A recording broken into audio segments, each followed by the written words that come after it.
Welcome to Semper Hua Podcast.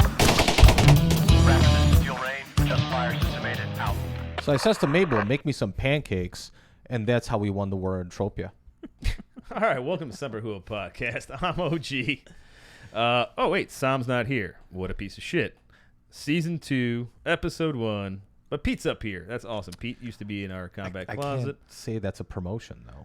Yeah, I know. It is kind of sick to be back there. Right. We got J-Bot in the closet. There you are. Oh, yeah. We've got actually forgot. Jones behind the control booth over there. Say hi, Jones. You got to unmute a bunch of things. You ready to say hi? Yeah, just unmuted myself. Hey, how's it going? I'm Specialist Jones. I've been added to this podcast to work as what Arian used to do, running the Stop back fucking end. saying first names. All right, and you're fucking done. Fucking combo All right, guys. shut up. You just ruined it. It's all right. We love it. And our guest today is Brandon fucking Bilbo, Marine, going? retired fucking Marine, badass infantry grunt. We haven't had a badass on this show since BFB. our dear Brandon friend fucking Scotty Bilbo. passed away. Yeah. It's so good to see you. I haven't seen you in a long fucking Yeah, it's time. been a long ass time, man. It's awesome. So you give the listeners a little fucking bio of who the fuck you are. Nobody important. No, All I'm, right, what you did. Just No, a I'm, pinch of your like. Brandon, born and raised here in Chicago. Joined the Marine Corps when I was 17. Turned 18 in boot camp, which was a fucking mistake. Oh, God. Did 2 deployments over to Iraq in 2006. I was over in the Haditha Triangle in Barwana. Did some stuff over in Haklania and Haditha as well. Oh, and shit. 2007 was out just north of Fallujah, actually. Fucking A. So you saw some real shit there. You've probably. I don't want to stir a lot of crap. I probably will at some point, or we will. Maybe you won't get upset. I don't know. No, I don't mind.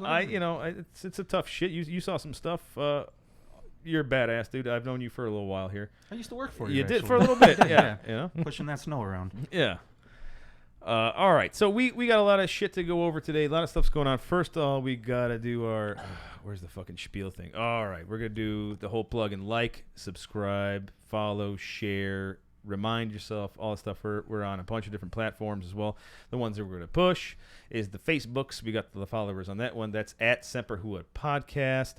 And then IG, we're at Semper Hua. Check out the merch at semperhua.com/shop. Pick up some t-shirts, some mugs. Don't fucking laugh back there. All right. I like also, it, man. Fubi jar? boom, 50% of donations. Last month of Pin Pin Up for Vets. All right. Go to semperhua.com. Go down all the way to the bottom. Don't forget to send the hate mail to contact at semperhua.com. All right. And enough also, with that shit. with this whole contact at semperhua.com, we really are looking for some good ideas for veteran organizations that are addressing veteran homelessness or dependency, suicide, any of that, as we transition away from Pin Up for Vets. So if you guys got any organizations that are near and dear to your heart, hit us up, contact at semperhua.com, so we can go ahead and select the next charity to support going forward. Yeah, Absolutely. Nice. Got to take care of the boys, you know? That's right. You know, that's what it's all about. All right, we got a lot of shit to cover here. We've been gone for a little while. It has been one hell of a summer, hasn't Yeah, it? it really has. Jeez. Fucking reservists, too. Jesus Christ, taking up time. All right, our first fucking shit up. Guess what, guys? The fucking war is over after 20 years. Jesus Christ. Or is it? Or Afghanistan. Yeah, right. All right. So the last U.S. military aircraft left Kabul's Hamid Karzai International Airport on August 30th, marking the end of the evacuation of Americans and Afghans and the final moment of America's longest war. Fuck, that was insane, right? Crazy shit happening over there. Before the last U.S. troops left Kabul, they rendered many pieces of military equipment left at the airport inoperable. But they didn't leave any other shit inoperable they left behind because the fucking Afghans didn't fight for their shit and blah, blah, blah. Now the Taliban's taken over. I just love how the entire Connex full of fucking PT belts did not get touched. I never saw one could person they? with the glow. How could they? Terry Taliban's got M4s and everything coming up the wazoo. No PT belt in sight. Fucking insane what's That's going how on. people die. Right. What? Hey, I love, though, too. Jesus. J-Bot in the closet. Oh, man. All by yourself back there, huh? I know. Expecting to have a little PD back there, but Sam fucking bailed on us on episode 1 here. You would have been back there with Sam? Yeah. Oh, yeah. Oh, no, shit. he would have. Sam would have been where I'm at. I would have been with J-Bot. Would have been double Marine up here. But now you're outnumbered. Like, That's I could shoot in any direction. That's so I'm good. That's right. Probably fuck us all up anyway. He can skeet in any direction. I like this guy. He's saying what we're all thinking. So, this crazy war, right? Shit, we lost over 2,400, what was it? About almost 2,500 of our Joes lost in that war. Man. Here's the crazy thing. U.S. contractors, 3,800 plus. That's a fucking... We lost that many? Right? Yep. And contractors, that's nuts, man. And that's only 2455. That's ours. Yeah. I thought it would have been a lot more than Right? that. Iraq. That's a Chicago weekend. Yeah, right. It's last weekend. Jesus Christ. Rough. Fucking insane. Afghan national military and police, they lost 66,000. Wow. Yeah, fucking nuts, right? Other allied forces and NATO members lost about 1,100, About almost 1,200, 1,200, something there. Afghan civilians, about 47,000. Damn, dude. Tallies, though, 51,000, though. Only 51 of those fuckers. Aid workers, 444. Journalists, 72. Yeah. Well, you chose to do that fucking job. I mean, I feel bad that you fucking... It takes balls to do that, by the way. Yeah. To not fucking sign up and go over there and not fight and report shit. Props to you guys. Right. I mean, we're kind of in the content business. And we know anyway. they ain't doing it for pay because they're not getting paid more than we are. No. Yeah, actually. Fucking insane, though. So, yeah, that's a lot going on. A little bit more to go on that one. All right. So, this was the final image of the U.S. military's 20-year war in Afghanistan. A grainy picture taken with the night vision of Major General Chris Donahue, the last service member to board the last plane out of Kabul. Now, this is a tradition. First man on, first man out. He wasn't the first man on, though. No. But he was the last man out of that shit. I'm not going to go into the rest of the bullshit spiel we got here. But we're going to... What I want to get into this is the exit here a little bit. You know, I don't... Normally, I would save kind of shit like this for the banter and the smoke Right. pit. But, dude, fucking... I mean, ate up so much time and energy during this summer anyway. So I mean, I would definitely like needs a some piece. of your guys' thoughts on this. I mean, I know we've all been talking on the side here, but this fucking exit seems a little... A little? Okay, a lot of shit here, okay? Well, fuck it. Can I kick it off? Yeah, Dude, come on. We fucked this one up. Get closer to that mic and We fucking... fucked this one up. Big time. So first of all, it's like, how do you go to a country and spend millions and millions of dollars to help stimulate your economy and then one day just leave? Yeah, no. And then you leave the people that help us there? Like, It sucks. I think they should have fucking planned this a little bit better here. Like, you knew it was going to happen. First of all, giving a fucking date. I fucking hate that. Let's broadcast out a date when we're getting out of here. yes, Stupid as fuck, right? Hey, we're leaving, bye. You know, but then to just fucking everyone out all at once and then just leave. Dude, the military never moves that goddamn fast. No, Yeah. dude, even in fucking Yeah. Iraq, we Not didn't get once. out that quick, man. Like, at least, to me, Iraq was actually a better pullout. Like, we still stayed a little bit here, had something there going on, even though I came on our tits, you know? It was nice. the pullout you want to keep. Right. You know, there was something about it. Like, I know there was the whole ISIS surge that happened, but yet we still had guys there, and we could easily came back in and help them out. Right. But, like, I know we're not really present there. We are, but we're not. And that's the way I think Yeah. they should have done this, and they really fucked up on this one. Oh, yeah. Yeah, and I don't know if it was a lack of an exit strategy, It's or a big time. you know, it's just... I just don't feel like it's appropriate for us as a country to, you know, take orders from the Taliban or whatever else, whether they took over legitimately or not, which we know they didn't. Well, you know, it's all yeah. being used by force and what have you, right? But Just show them your passport and the Taliban's going to let Yeah, you but through you know the what? checkpoint. If you think about it, though, they really could have caused a lot of trouble for us. Sure. Especially in that last week. And yeah, there were little things here and there, especially, you know, with the 13 Marines and yeah, Foreman, we you lost know, one that of our passed away. PSYOP guys Yeah. out there too. Yeah. Yeah, I mean, it could have been a lot worse, and I'm not saying I congratulate the Taliban, but if they wanted to, yeah, they could have really fucked up things for us and made Right. it a lot worse than what it was. I kind of saw this coming anyway. I think a lot of people did. Yeah. I'm not the only one. Everyone saw And this you know shit. what I mean? I want to keep an open heart about it. You know, I wish them, you know, even though I was never in Afghanistan, I do wish them the best as a country, and I hope eventually they can pull their heads out of their asses and become a functional part of the world. I Yeah. mean, will it happen? Probably not. But you know what? I at least want to keep that level Absolutely. of positivity open for them. Sure. Absolutely. And that actually brings me to the next thing. You want to hit this one up there? Yeah, for sure. A Marine commander relieved over viral video calling out military leaders for Afghanistan withdrawal. This fucking guy, right? Get him. Marine infantry officer and battalion commander generated a wave of controversy online after he took to social media to air his frustrations with senior military leadership over their handling of the U.S. military's withdrawal from Afghanistan. What he said was a lack of accountability for mistakes made by those charged with managing the final stages of America's longest war. Quote, I'm not saying we've got to be in Afghanistan forever, but I am saying, did any of you throw your rank on a table and say, hey, it's a bad idea to evacuate Bagram Airfield, a strategic airbase, before we evacuate everyone? Asked Marine Lieutenant Colonel Stuart Scheller in an August 26 video shared to Facebook and LinkedIn. Did anyone do that? And when you didn't think to do that, did anyone raise their hand and say, we completely messed this one up? The following day, Scheller shared another post to Facebook announcing that he had been relieved of command. So yeah, we put it up there. I don't know if you want to read this shit off. Just a couple things there. He just basically explains how he knew he was getting tossed. Yeah. Come on. His shit went viral as Absolutely. fuck. Well, did he get tossed, or did he put in? I saw online that he put in a letter of resignation. Also. He put in a letter of resignation to be dated on September 11th, but his superior officers went ahead and relieved him from his command for a lack of trust in his command. So now chances are he's probably getting shafted on his benefits because they relieved him before his date. Well, relieved, but he wasn't. Right, he's just relieved from his command. Yeah, It's not like he's still he's in, okay. though. he's not chaptered out or anything like that. He's It's still just in. Then fired from his position. Yeah, which is meaning he can't. Even if he stays in, he's gonna stay at that rank, and that's about it. Yeah. Well, I'll tell you what, there's that's a guy career I'll for him. follow. Yeah, I'll follow. that's Yeah, a fucking without a literally. doubt, Oh yeah. my god. Yeah, you're gonna stand up like that and put your career on the line for something that you honestly believe in. Yeah, I'll follow you. Yeah, I mean, he fucking. I watched the video. I was like, oh man, he's getting so fucking fired. But I was like, I love it. I absolutely. Yeah.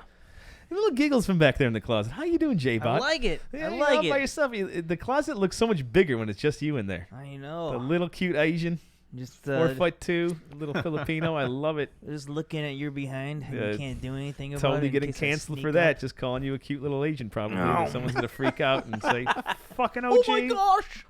We didn't do our official disclamer. They're making fun of Shang-Chi None of this back represents the here. views of the U.S. military, DOD, any of its subordinate organizations. Oh, it completely does. Absolutely. I'm not gonna say my organization, but it fucking. It's exactly how we are. Episode 1, Season 1, he'll tell you. Yeah, remember that one. Almost got canceled. Oh, that. man. Ah, fucking Scotty. All right, so enough about fucking Afghanistan. Let's start doing some humor shit. I want some funnies here. I want this one, Yeah, man. of It's course. You're official. gonna- yeah. The Air Force will let airmen put their hands in their pockets while in uniform. Air Force gloves. Fucking dude. Air Force gloves, right? Forget aim high or it's not science fiction. It's what we do every day or any of those other recruiting slogans the Air Force has used over the years. Now it just needs 3 words to get more recruits than any other branch. Hands in the pockets. That's all I gotta say.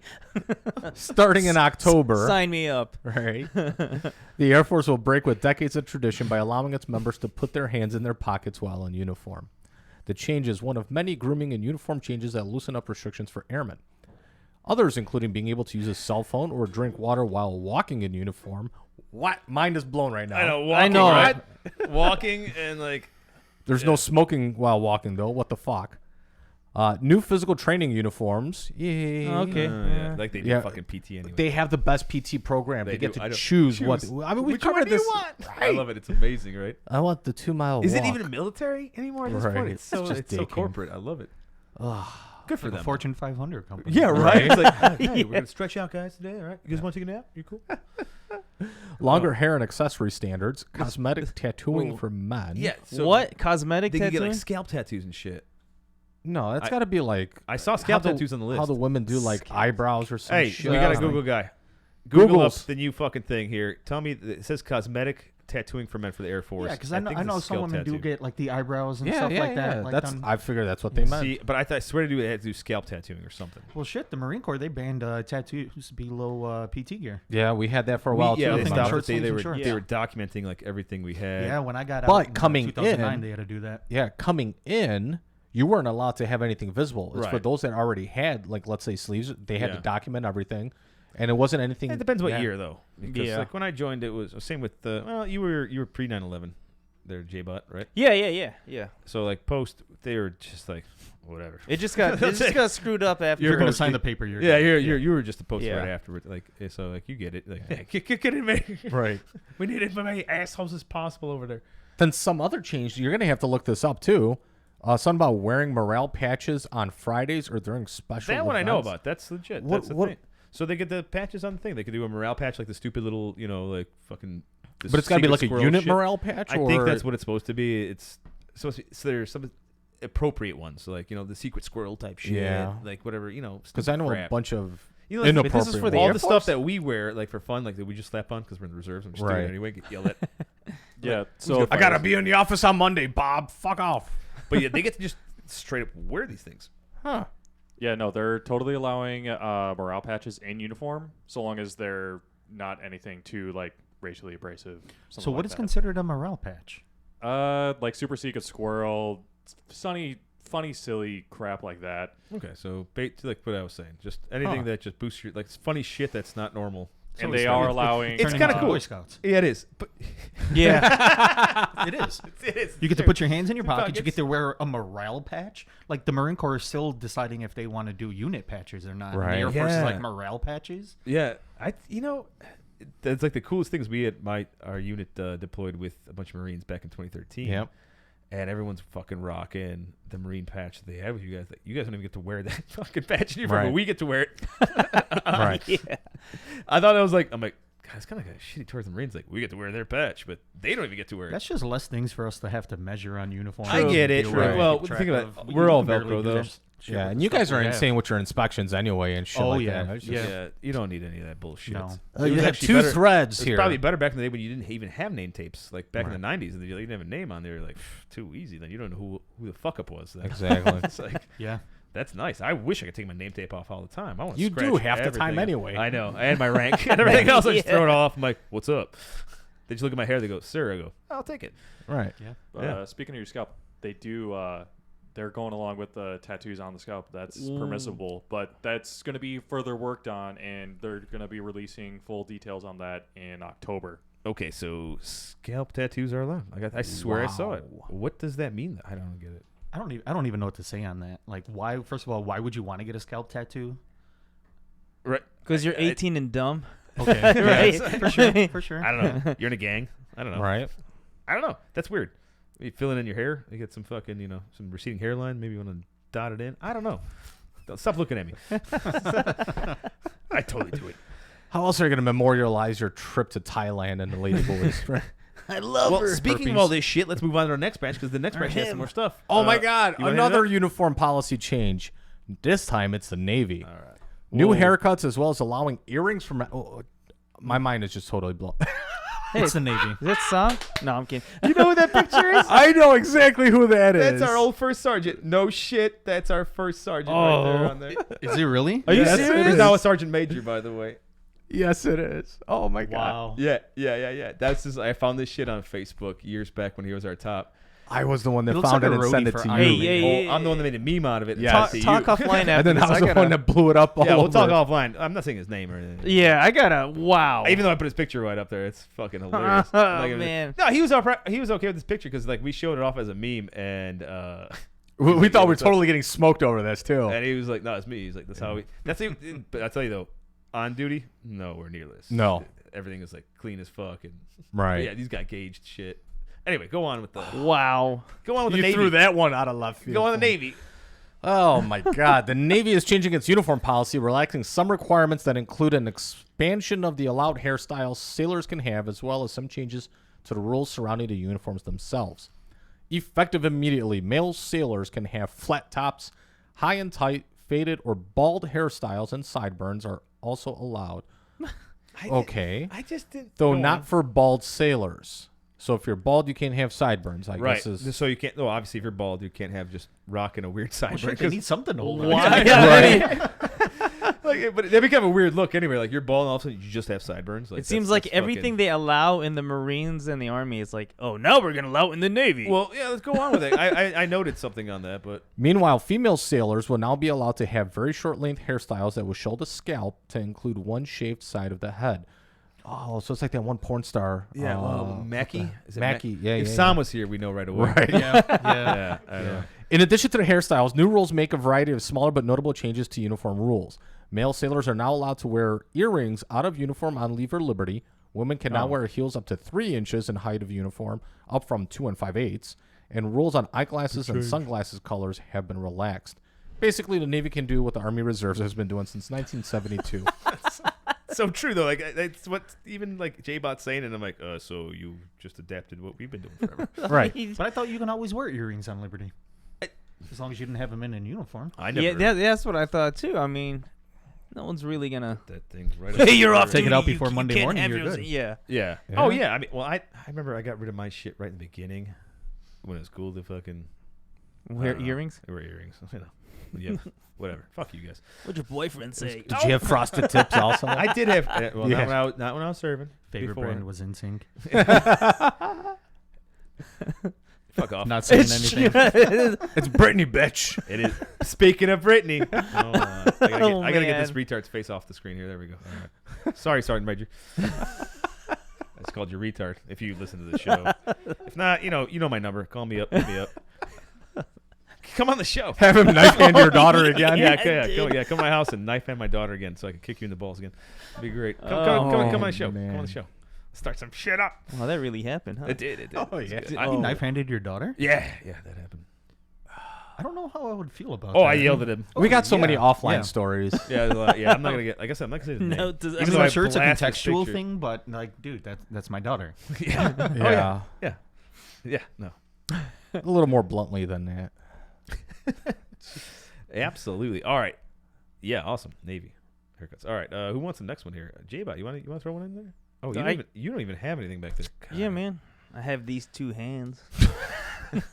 I forgot I didn't set you up back there because the whole confusion of who's Yeah. sitting where. Right. Yeah. Hey, So don't worry, your fuck you, guess. You don't gotta read J-Bot. shit. Don't worry about it. It's all No, good. I And don't know how to right. read anyways. That's why I It's- joined the Corps. here's some crayons. We got Finally, crayons. a fucking Marine that knows his spot. Bad guy that way. Go make boom. That's Go make so boom. good. All right, we're hitting on the next one. Kowalski.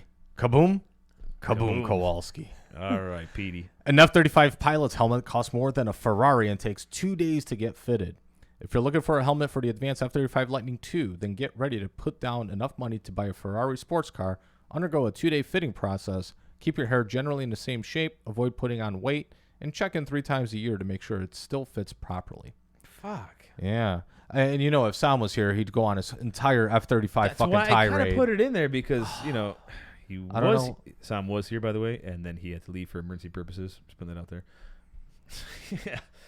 But this is why I want to put it in there because I know how he fucking hates the F-35 so much. I was really, Yeah. But go on. He's a Harrier guy, How much isn't did that cost? It was like $78 million. I don't know. Let's see. It's He's a somewhere in Harrier here. guy. He's a Harrier.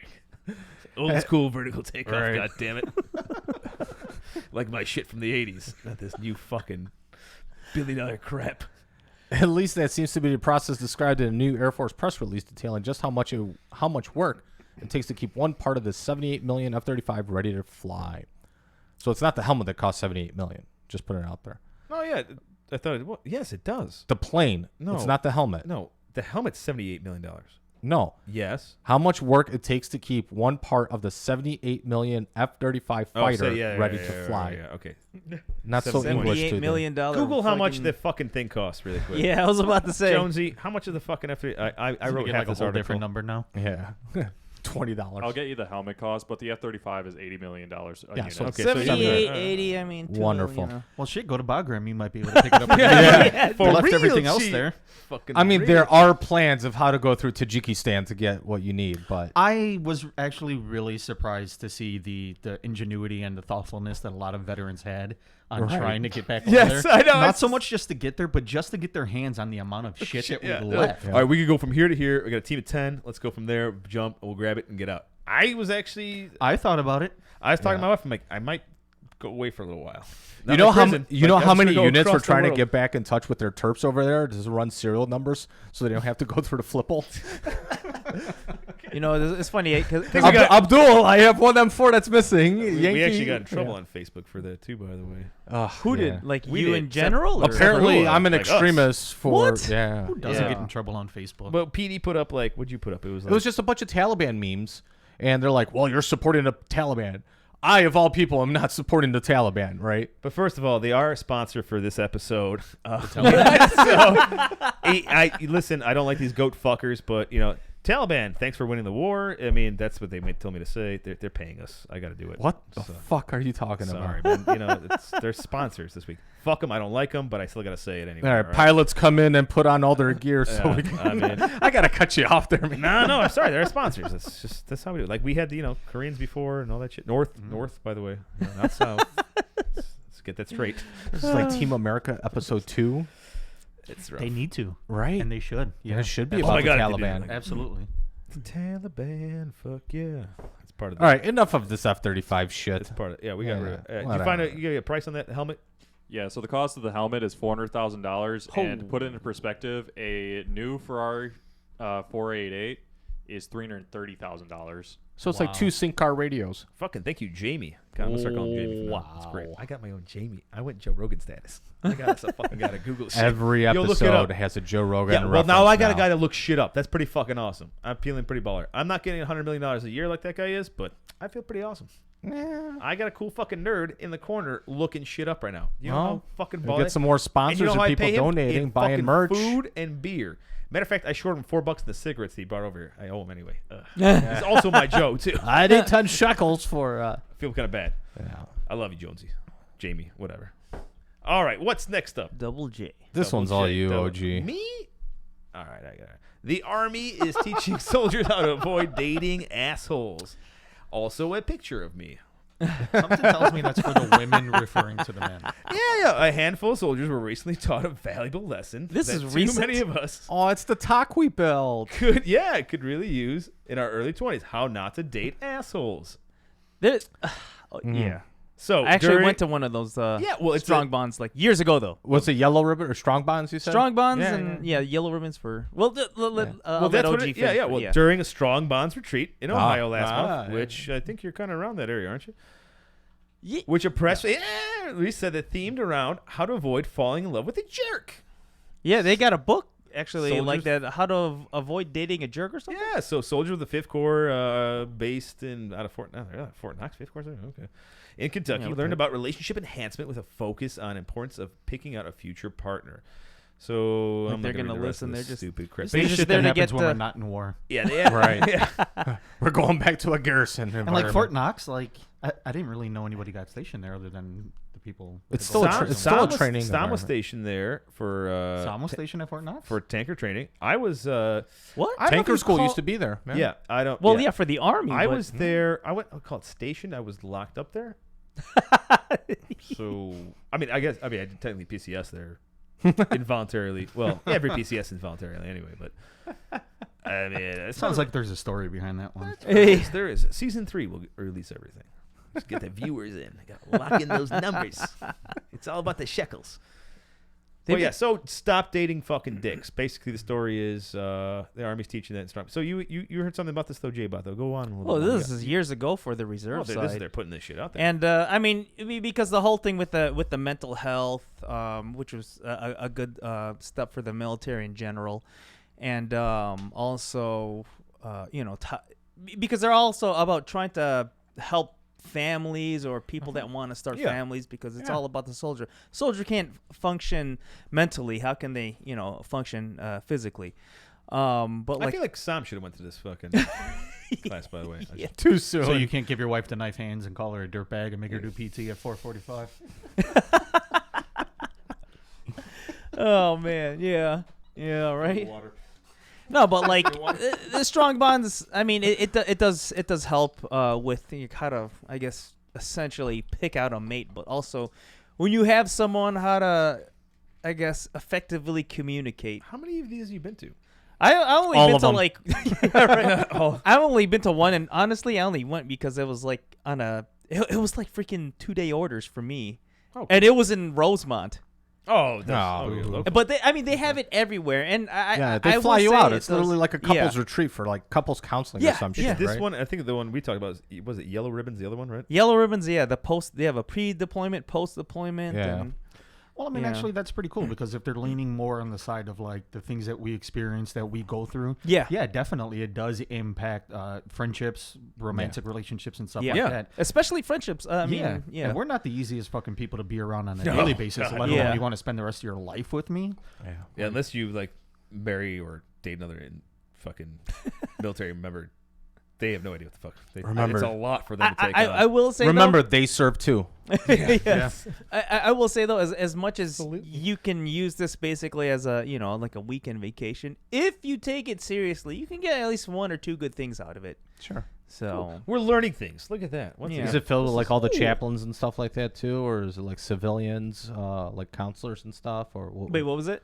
is it like the chaplains giving out their stuff, or is it like civilian counselors? Like, Funny thing is it like very structured, or is it like, hey, you're in class for 8 hours and then go like There- make babies? No, well, I know for the single soldiers, there is a structure, so they do have like different sessions and everything, But for I don't know how I can't say how it is for families. Okay. Actually, but like I will say for more like on the yellow ribbon stuff, you learn how to like manage your money like post deployment. Right. Dealing with conflict after deployment. Like let's say daddy's been gone for a year, now he's Yeah. back. The wife and the kids, they are kind of independent from him, but now that he's assuming the role coming back after a year, Right. how do you deal with that? How do you deal with your the entire reintegration process. yeah. Oh yeah, definitely. Yeah. So. I mean, it's probably like not some good good to shit. spend all that hazard pay on hookers and blow. Hookers Or and that blow. big ass Once again, 250 where- with the lift. Yeah. Once again, we're Sam though. Yeah. Well, some should have used it for hair plugs, but Got plenty of ass hair to donate for him. ain't that the fucking? You ever seen his ass, by the way? Yeah. It's Yep. actually I can- very hairy. Last time we saw his hernia incision. Oh yeah. Oh, Jeez. wait, what? Oh yeah. He just Just got whips it surgery. all out. He's like, check it out. I'm like, stop. God damn it. All right. Wow. All right, Cool. Strong what's box. next? Next up. Look at this. He's taking over. I love it. You got to fill in for. You know what? Fuck Sam. Hey, I was 45 minutes late, but at least I didn't leave. Yeah, and you Yeah. know what? He keeps leaving like this. There's more emergencies. I think we're gonna get you in. We need another Marine here. It's the Semper Got to part. balance that Honestly, out, right? man, I'll come sit and just hang Well, you out can with you guys rotate and you just sit in here. the I mean, it back feels and good. Are you feeling good? You like it? I'm sorry if Yeah. I'm groping you a lot.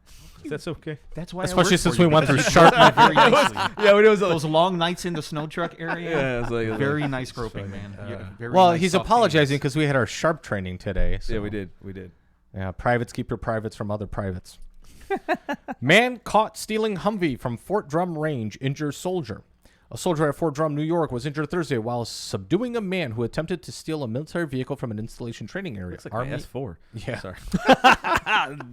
Zing. Sorry. Actually, great guy too. Oh, he is, but He But doesn't- it's true. It's a little true. like a little bit. Go Yeah. on. Sorry. Go on. Nathan J. McElhone, who was unarmed, reportedly insinuated he had a weapon while attempting to brazenly steal a Humvee in front of a group of soldiers from the 10th Mountain Division 7th Engineer Battalion, according to releases from Fort Drum and New York State Police. He was thwarted by soldiers who subdued. Thwarted. Halt, evildoer. And detained him until military police and Fort Drum emergency service personnel arrived. The soldier who was hurt during the scuffle suffered minor injuries per the release and was treated on the scene by the unit's medics. I would have just let him keep this piece of Yeah, shit. there's no way That's the what I vehicle was said. making it off the range anyways. So Yeah, let him it's keep a it going. fucking Humvee. Like we're upgrading Right? anyway. soon. Let him PMCS it. You know how many we left in Afghanistan? Yeah, I know. Once again, what's and one we're back. more? We have a We're problem. back What's on one this. more? We're back on this again. In fact, come to our motor pool. We got a bunch of shitty ones you want to. At least Hey, this one's Jonesy, going watch to an those American. clippings up there. Yeah. Oh, Jesus. Man. Yeah, no, cool. You got beat up because you're like, oh, don't touch my Humvee. I would have been like, fucking take it, dude. Right. I saw this fucking guy come See up. no I'd be evil. like, Hear no evil. Not my fucking problem. That Yeah. sounds like somebody over in at the in fucking legal. range too, right? Like you got a fucking gun. You know, when you're called got- out on the carpet in front of the commander on top, you know, hey, he said he was range control. I don't know. Jonesy, I'm gonna take over some audio here because you're not doing your fucking job. It's Oh. all right. It's all right. It's okay. It's day one. I didn't mean to bash you that way. No, you did. It's all right. No. Yeah, I did a little bit. We're clipping. There's people clipping everywhere. So going back to the Chaplains, how not to date an asshole program.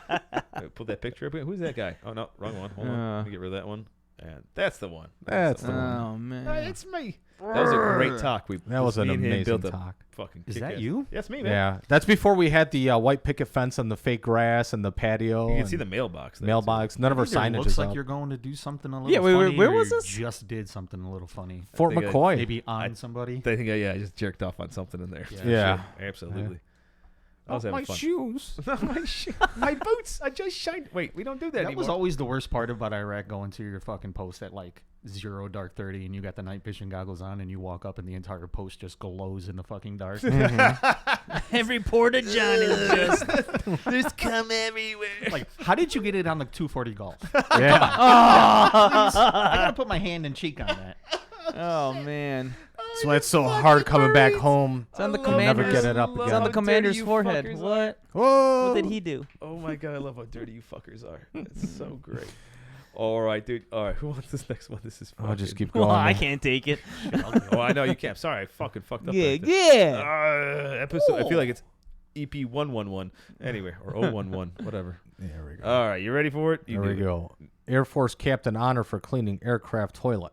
The Air Force applauded an aircraft maintenance officer who took it upon herself to service the lavatory, also known as sucking the shit out, aboard an aircraft in her charge last month, a task typically performed by enlisted airmen. Captain Aaron Walsh of the 380th Expeditionary Aircraft Maintenance Squadron stationed at Al Dhafra Air Base in the UAE was praised for being willing to step out and lead from the front by learning how to service the lavatory aboard a KC-10 extender, an aerial refueling tanker that can also carry cargo and passengers.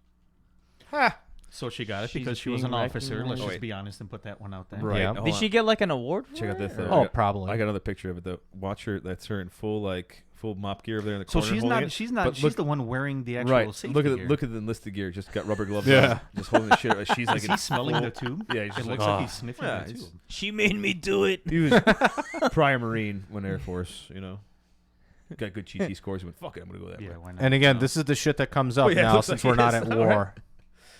She got a fucking. We're gonna praise you for cleaning out this shitter. Did she get like a medal or anything for it? Well, I mean, we gave I her one. hope I not, gave her a man. good job one. There you go. Yeah, a good job. I thought that for was called cleaning up. doing your job. Yeah, well, Oh. well, she's the pilot, man. So she, she's got a fucking. Even it's probably her Right. shit. Oh shit! I'm hitting buttons that I'm not supposed to be What? here.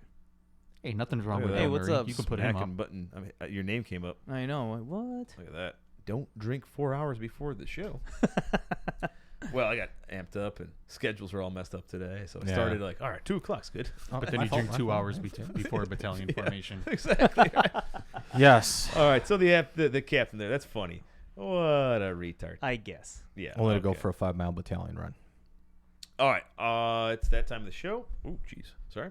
That time of the show, we're going to do the POG Pro. POG Pro. Pro. We salute you. Yes. And our POG Pro, who wants this one? It's going to be, yep. All right. Army Sergeant Anthony Tunstall. An Army sergeant put his life-saving training to the test, reviving a seemingly lifeless child who had drowned in the waters of Hawaii. Good on you, man. Sergeant Anthony Tunstall was working with Task Force Oceania near Honolulu, Hawaii on August 11th. He was visiting the Polynesian Cultural Center when their escort pulled the child from the waters of the Tongan Lagoon. Tunstall, a trained emergency medical technician basic, conducted first aid and CPR on the child. Other soldiers called 911 while Tunstall continued life-saving measures, which helped revive and stabilize the child until the paramedics arrived. The child was taken to a nearby medical center in Honolulu and later transferred to another center before being released. Good on Good on you, man. Good for him. Dude, Good what for a him. fucking awesome Joe, right? There you go. Yeah, I was actually stationed in Hawaii, and you know what? Sometimes out there, man, those waters they get It's pretty fucking gnarly. rough, right? Yeah. They get bad. It gets bad out there. The fact you said gnarly makes me. I know Gnarly. you were. Yeah. That's legit. Definitely. That's like legit. Like, Surf's up, yeah, bro. Oh, Alright. Sergeant, here's to you, brother. Oh. Right. Yeah, absolutely, man, dude. Cheers to the POG Pro. Awesome. That's all we had in the story. I don't know what else happened after that. I also got a little lazy. Child lives. Child We're lives. Good enough, right? Unlike the officer, he only gets a pat on the back. Yeah. Yeah, that's good observation on that one. Oh man. Well, we're gonna get into. We'll put you in for a certificate of achievement. Did you send them one? Yes. Why don't we print one out and send it to them? COAs for everybody? Oh my god, that's We should have Semper Hua COAs. all right. That might actually be a good way Jones, to start yeah. getting on that. All right, just not right after the show. After Yeah, the show. yeah. Not right now. Slip in the re-enlistment papers underneath. That carbon copy paper. Ah, you almost had me. You got me there. Okay. I'll As someone sign it. almost signed their in-depth papers not too long ago. Actually, I have to do mine like next week. Yeah. Oh my god. You old fuck. Speaking of scumbags, This is the scumbag moment. You suck. it is time for the scumbag service members of the week. And who's our first one up here? National Guard John Clements Noel. Noel. I don't Ooh, know. I don't know, gosh. piece of You shit. will. John Clements Noel, 31 of Livingston, is charged with felony aggravated sexual intercourse without consent and felony strangulation. He does have that rapey vibe. Yeah. Isn't all strangulation felony? What do they label Well, it can that be as? consensual strangulation. Okay, I guess you're right. Never mind. Autoerotic, you know. That's true. That's true. On August 19th, the Lewis and Clark County Sheriff's Office deputy responded to Fort Harrison for reports of a sexual assault. The deputy made contact with the victim, who alleged that the previous night Noel had entered her room without permission and raped and strangled her. Court documents state the defendant put his hand on the victim's throat and pinned her against the wall, touched her chest, attempted to kiss her several times. He was also accused of attempting to take her off her shirt, pinning her to the bed with his body weight, and slapping her several times. When consensual, sounds like a great fucking time. Right. I was gonna say, like, Without the consent, it becomes a fucking issue. yeah, no, guy. yeah, no, absolutely. Like, some of this was coming off kind of erotic, and I'm like, Yeah. wait, this is all like rapey as fuck.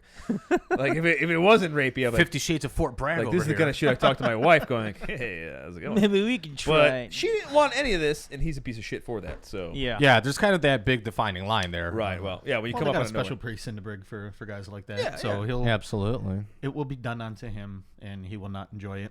They're going to I don't know. pin him with their Maybe. body weight. If he's like anything maybe. like Sam, he might enjoy it. Very true. Getting pegged left and right.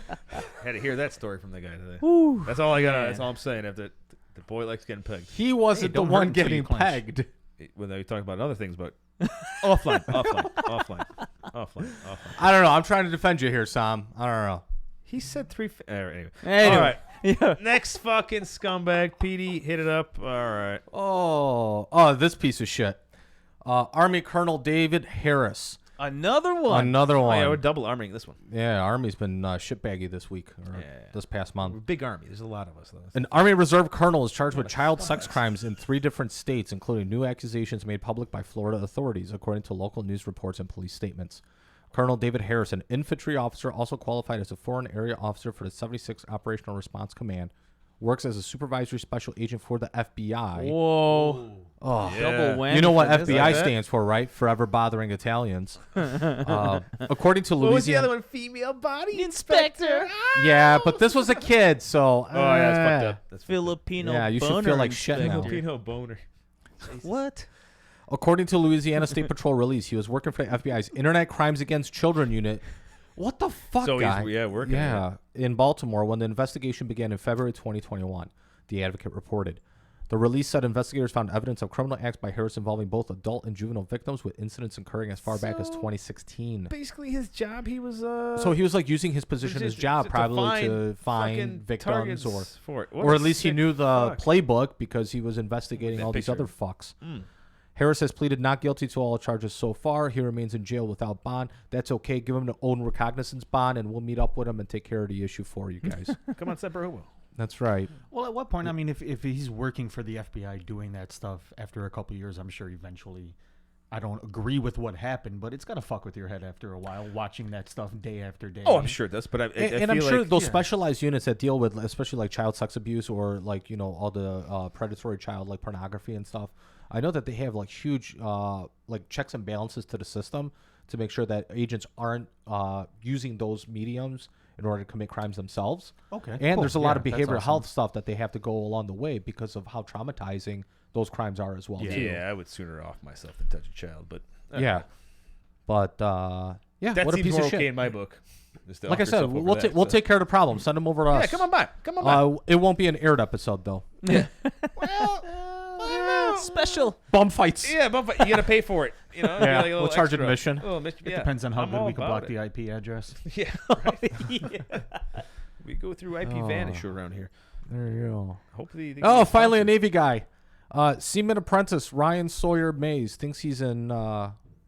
Wait, Seaman was it like an E2? I don't know. Seaman apprentice. It's E2, I think it is. I don't speak Navy. so. I thought it was just a stain Isn't it on the like- wall. Seaman. Oh, Seaman come on, apprentice. man. What's That's wrong with you E2, people? right, or something like that. Yeah, You would know Seaman better. apprentice He's- would be a E2. Okay. E2? Okay. Yeah, I think All right. E2. He would know better. Like you work for these. 'Cause you work work with for them. these guys. Yeah. you know. Oh no, we were the men's department. Well, I know. I know. This I know. That beard's fucking rocks. Well, another reason why I only know 2 is because I did Navy ROTC in high school. Well, we're gonna okay. get to that. I got some Q&A on that. Don't give away all your secrets yet. And you said you were Hold- Chicago. Where'd you go to? Like Taft? Yep. Ah, there you go. See? Stop fucking giving it all. Ah, shut up. all my Went there questions. specifically for the ROTC program There you go. because I didn't want to go to Amundsen and I was too dumb to get into Lane. I went to Lane. All right. The Navy has charged Ryan Sawyer Mays with get back starting into a this asshole for a fire in second. July 2020 that destroyed the USS Bonhomme Richard, an amphibious assault ship that became engulfed in an inferno for days as the ship was docked in San Diego, read this California. I remember remember this. watching that. Yeah. That was bad. The Navy announced it was charging the sailor in response to evidence found during the criminal investigation into the fire, which caused so much damage to the ship that the Navy decided to scrap it altogether. The service concluded in November 2020 that it would take at least 5 years and more than $3 billion to get the ship back up and running. Dang. Just get a new ship. It would have cost more than $1 billion to modify the ship to a different type of vessel, such as a hospital ship. Mays has been charged under the UCMJ with allegedly violating Article 110, improper hazarding of a vessel, and Article 126, aggravated arson.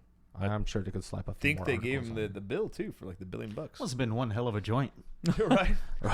So how'd you burn the ship down? Well, see, what So- had happened, sir, was, you know, Bong his his Maui Wowie. A little more on this if you want to, Jonesy, you want to research this guy a little bit. He was, I'm pretty sure, failed out of buds too. So he had some like fucking deep fucking seated shit for the Navy after they failed. Oh. So there's a little more okay. backstory about this little Yeah. cocksucker. Once again, cocksucker's okay. You like sucking cock? That's great. What, like 97% of people fail out of buds anyways, and you're going to have a grudge against such a high Well, some turnout people rate take like it so, that? you know, But so- what did he set on fire that caused an entire goddamn Navy vessel Can we get a little more of that? I mean, isn't it all made of steel anyway? And don't they have like fire prevention measures for that reason? Yeah, that's what Or are they they still train for. required to like, I like this. drag You're actually getting hoses? deeper Unless he on was this. like walking around just pulling like Shit everywhere. incendiary grenades and fuck you, fuck you. That's do actually, you burn you know, I down didn't a actually Navy think about that much. That's you're right though. These things are meant for it. That's a lot of Right. damage. Jones, you got anything on this? Yeah, so the fire apparently started in the lower storage area where no one was apparently down there He was except for smoking a him. Yeah. It was cardboard boxes, rags, and other maintenance supplies that were left basically in a closed container. And you probably disabled had the nothing fire to stop the system fire. just like we do in the Humvees to smoke. Yeah. Probably rags soaked with oil from the motor pool. God, love Let's Jones put on this. That's everything great. that's flammable in this corner here, so that it can affect the rest of the ship. But it won't. That cost though 'Cause more than no $3 one's gonna go billion. down there. Yeah. Get it That case of back J in- bombs looks like a good place to flick my cigarette butt. Sorry, This J won't dams, light. not J J bombs. J dams. dams. Yeah. Hey, I get it. And Wow. Trump used one, didn't he? Yeah. Wow. He fucked some shit up with that one. I remember that one. Was that like 3 years ago? You're talking about the Moab, Oh, it was a Moab. he mother used. of all bombs. Sorry, that's right. He used a Moab. Which went into the. It's going to be huge. That's where I brain farted. I there. believe it was in the Tora Bora Mountains over there where all the Back to all the Afghanistan. Al-Qaeda's in Yeah, that's what it Afghanistan. was. It was that Moab. Sorry, it just threw me off. I Yeah. was like, I thought. That big old I don't know son why of a JDAM bitch. threw me off. It made me think of that. Yeah, that was sick. Because J-Bot's over there. Yeah, that's probably it. Yeah. All right. The J button. I mean, I'm a lot about of to people go talk shit off. about the Air Force, but you know what? Their combat controllers, man, they can put a fucking Oh yeah, man. Oh, yeah, They dude, can they put heard, some man. ammunition through a I heard. sunroof. Right. for So sure. 97% of the Air Force I will make fun of every single day. Yeah. Right. The 3% that are like the TAC Ps and their controllers and all that other shit. PJs. PJs, man. Hey, they Yeah, also PJ got a Tech new. piece. all the soft guys. yeah. Except the weathermen. They got the Special Forces What a weathermen. cherry gig, by the way. Oh Right. gosh. I worked with some of those guys in Germany. Yeah. It's like 13 of them to just basically walk in once a day for a brief and go, the weather in Europe is going to be like, oh my God. 67% humidity. Fucking today. awesome job. Well, hey, if you want to hit the beach, man, that's good information to know. Oh, Right. I mean, or you just like want to party in Europe and like literally there's 12 of you to tell the fucking a general what the weather's going to be for the week. Like that's your job in the morning to brief. A general go, yeah, you could have Googled this shit, you retard, but here he is. It's going to be 75 and sunny because it's fucking June in Go Germany. outside and look up. Yeah, you know what? It might rain. I don't know. It's going to be a fuck. Are you kidding me? It's the weather. It's unpredictable as fuck. Right. It's like when we went to that Blanket field statement. sanitation class, right? And they're teaching us how to read the Yeah. wet bulbs and all that stuff to get your, heat cap for the day and all this other stuff. And he literally goes to the instructor. It's like, just pull out fucking Googles and you'll know Yeah. how humid it is today. I was like, this is stupid. Like, Well, proper prior planning. You should like- always have your rain jacket with you, anyways, just in case. Yes, I get this, but like, dude, I was just so annoyed with that fucking class. I'm like, are you kidding me? Like, I know we have internet fucking in downrange. Like you can Yeah. Google what the fucking weather's gonna be. Like, oh, I mean, it's fucking kind of hard Kabul. when you're like All right, fucking awesome. 13 clicks outside the wire. I and mean, it's shit, not you know. 1945 where it's like Nagasaki, like, ah, shit, 1700 degrees. Fuck. That's See, I'm gonna gonna be play the toasty today. Jarhead card here. We wanted it to be as shitty as possible Yeah. Well, because it matches the anger deep down inside that you're. It just like digs it out further. Yeah. It's like you kept us holed up this whole fucking time. We're gonna go in and fuck some shit up with some weather. Yeah. Instead, you're sending us out at high noon. all right. It is. Let's get into it. Our military movie review. Yeah. Normally, he has to guess. He wants something. He didn't want to pick anything. He was fine with it. I said, all right, we're gonna wing it. But at the same time, I decided. I think I pulled the trigger on it. 12 strong. Yeah. No, I was gonna be that jarhead asshole that picks like Jarhead. Jarhead or Full Metal Jacket or something like that. But Which I think we did that one already too. no, I'm sure you did it a couple times. So yeah. If you know what I mean. So 12 Strong from 2018. 12 Strong tells the story of the first Special Forces team deployed to Afghanistan after 9/11. Under the leadership of a new captain, the team must work with Afghan warlords to take down the Taliban. Boy, how did that work out? So, yes. Well, for the movie, which is written off a book too, is Horse Soldiers. Yep. Is the name of the movie. This is the movie's 90% there for truth and on point shit. Inaccuracy? Yeah. Inaccuracy, yeah. Really? Yeah, for a movie, Cool. it's actually The book, pretty good. actually, It and the stays mission true. statements if everything was released. It So you got sounded like Chris soldiers. Hemsworth as Captain Mitch Nelson. Good old dreamy Hemsworth, the Thor there. Finally doing American role. Yeah. His accent was kind of shitty though. Michael Shannon is playing the Chief Hal Spencer, which was my favorite role. But Cool guy. Cool guy. Yep. One of my favorite though, Michael Pena in this. Fuck one. that guy. Yeah. I don't like You don't Pena like him? at all, man. Oh my god! Why? I fucking And I don't know. love- This role just like He was a crusty sergeant in this I know one. who he was, except Yeah. it just pisses me off. I don't know Why? his face. I I like think the his guy. face. Like I just want to punch him. It's in the his face. second He's a cool 9/11 movie, by the way, Right. for him. Right. I love Pena. Actually, I think he was in shit, I just had it. HBO series for the Marine Corps. Get the fuck out. Generation Kill. He was in that too. I think he was. Alright. In Jamie, look it up. Generation Yeah, Kill. yeah. Let's look that up, Jonesy. I think he's actually Stop been in calling quite a him few Jamie. military movies. Yeah, I was an extra in a movie like, shoot, it was like shot. No, it was a small budget, but I mean, I didn't meet him personally, but I did see him from from where I am to where you are. I was like, oh crap, it's Michael Pena from The Shield. I keep forgetting he was in that too. God damn. Yeah, we were yeah. in that. Great series. by the way. Also, Rob Riggle. Yep. Yeah, Riggle. yeah. Riggle. I was Well, fucking I'll sorry. give that guy credit. Yeah. Yeah. Marine Jarhead, Colonel, yeah. and he fucking But he's a funny as badass. shit. He You know, is, I'm he sure it is. was a little weird for him to go Army side, but he did it. Fucking really well. Coming over I there. want to see the outtakes on that Oh my god. because he was talking Yeah. so. But I he don't want does to it- wear this goddamn He does uniform. everything so fucking well, though. Oh, yeah. Right. Yeah. He turns that switch He's very on, and I'm like, professional. I know, but he's funny and good. Like he just when I watched him there, I was just like, okay, I know who this guy is. I know he's done this. Like I saw a guy that was like literally like this wasn't even a job for him. He was like, this Yeah. is natural. It's all natural. I'm like, Yeah. oh, fuck you. Like him just like yelling at a fucking 03, like, fuck off. Like I was like, it's like, yeah, I know Yeah. this guy. Like, yeah. All right. Here's another name that a lot of people don't know, but he's been in a lot of good shit. William Fichtner. He played as Colonel Mulholland. Who was that again? Colonel William Fichtner. He was in Black Hawk Down. He was Yep. one of the FS dudes in that, or SF dudes. He was in a that. Delta guy. That's Yeah, this guy. That's him right there. You see him Ah, there? okay, Yeah. yeah, Yeah. he was actually really good in the movie. it was Yeah, in he was- Yep. was a Dark Knight. He was in Dark He was Knight. in Yeah, Prison he's been in a lot of Break. movies. Yeah, Prison Break yeah. was really good in that shit. Armageddon. Yeah, he But was. yeah. The Yeah. Longest Yard. The one, Yep. the one I want to throw in that's the gem I'm going to mention her after that was it Elsa Pataki, their fucking Hemsworth's real wife, which was played his wife in this. Mhm. Oh, in the movie? Yeah, she's That's his fucking- real wife. Yeah. Oh, snap. that's his Okay. real wife. Those Damn. tits and ass, Whoop. that's all his. Everything he was grew up in there, I was like, God damn, that's nice. Yeah, right That's there. not- yeah. Well, the viewers. Good can- for you, that's Chris. Yeah. great. Good for you. Your millions of So- dollars and your worldwide popularity. Yeah. Good for you. So I got some notes on this since Sam. Sam didn't show up here. All right, we discussed a little bit, Rob Riggle being, the shit there. All right. What I liked in the beginning of the movie was like they showed everybody being glued to the TVs as like the attacks were happening. Well, shit, weren't we all? Right? Yeah. But they did a good job just fucking showing that. I really enjoyed that. Once again, Pena being crusty from the beginning. I throw that crap out there. I don't know why you hate them. I just don't like them. Stop I don't looking know. on your phone. Be professional. Hey, What is it, like battle grade assembly school hasn't again? ended yet. Oh, are you still on it? Are you still fucking working right now? Jesus Christ. All right. So the chief, to me, was like running the show a little bit behind the scenes for a lot of things, you know. Loved how he convinced, like, Rob Riegel's character to fucking, like, oh, keep him on, keep the, captain on, all that shit after he was being left off. Yeah, that was good. I think they did a great job, like, showing the family aspect on everything. Yeah. They were like Pena trying to fucking bang his wife, before he leaves. She denies, Just like, the nah, tip. just come. Yeah, just a tip. See, that's why I love him. Like, That's a Friday. yeah, no, I get it. Yeah. But it was like, I'm leaving for war, baby. Come on, let me fuck you. She's like, no, save it till you get back, so you come back to me. I was like, all right, that's actually, I could see Yeah, that. right, You yeah. know?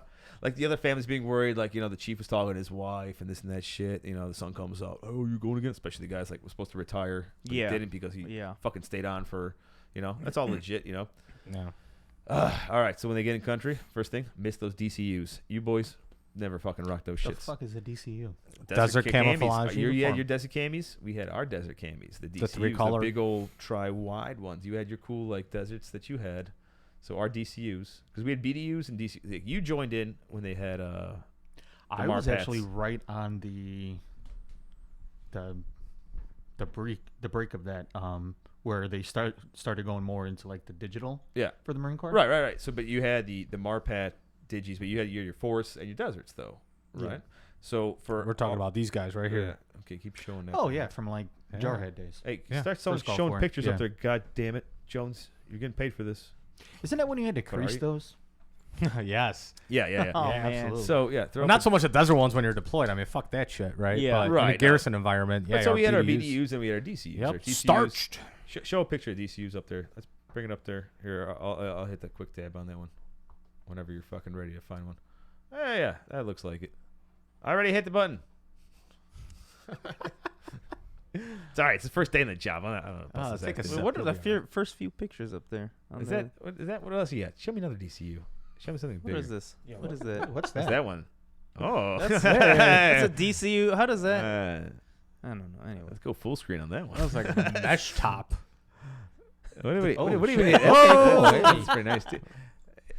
Yeah. Okay. Anyway, back to DC. All right. That makes PTO Standard a issue. lot better. Man. That was in my clothing bag allowance. First day on the job. That's Can what you he's trying to imagine get out of following that in like a battalion formation run or something? Like, Hey, this is I'll keep running, yeah, keep on this- going. how you get me to pass PT. 24 mile run. If you can touch it, if you can get to me, you can touch it. Right. Oh man. Back to that movie. So I already brought up William Fichtner after that. All right. So Hemsworth being like super cocky, but like spot on, like to get the mission. Like he was like overconfident, but yet he Right. fucking sold his Yeah. shit to get a mission. But then he also backed his shit up because he was knowledgeable and like had a good understanding. absolutely. Of Yeah, that's the thing, fucking, yeah. of the environment and everything. Yeah. And just, Absolutely. So I love like the guys talking shit together. That was legit as fuck. Like throughout Yeah. the movie, like everyone's like giving each other crap all the Right. time. Like that's totally like, It makes we're you doing feel right at here. home. Like That's 90% of being deployed is giving each other shit. that's Right. that's 100% military. What the fuck? No, Yeah. that's like everything we're doing right here. Like we're not deployed. We're sitting in my fucking basement. Like this is what we're doing. I love that shit. I love the fact that we can all just shit talk and love each other and we're having fun. you Yeah. know? I thought it was always undisclosed location. Well, I didn't give the address out. Jesus Christ. Anyway, don't put that out next. Read on your phone. I was tempted. 1 3. Stop. And Jones Anyway. like, I got it up here. It's on Google Maps. Here's the Google Maps Street the, View. the only thing you do right. All right, notable Oh, line man. why they're in their fucking base before they go out. They go, that's what I call a target-rich environment. I love that line. Something about it. Yeah. Just being a bunch of tallies out there in the open. Right after that was so they hop on that fucking Chinook. So which I loved the Chinook Air Wing boys.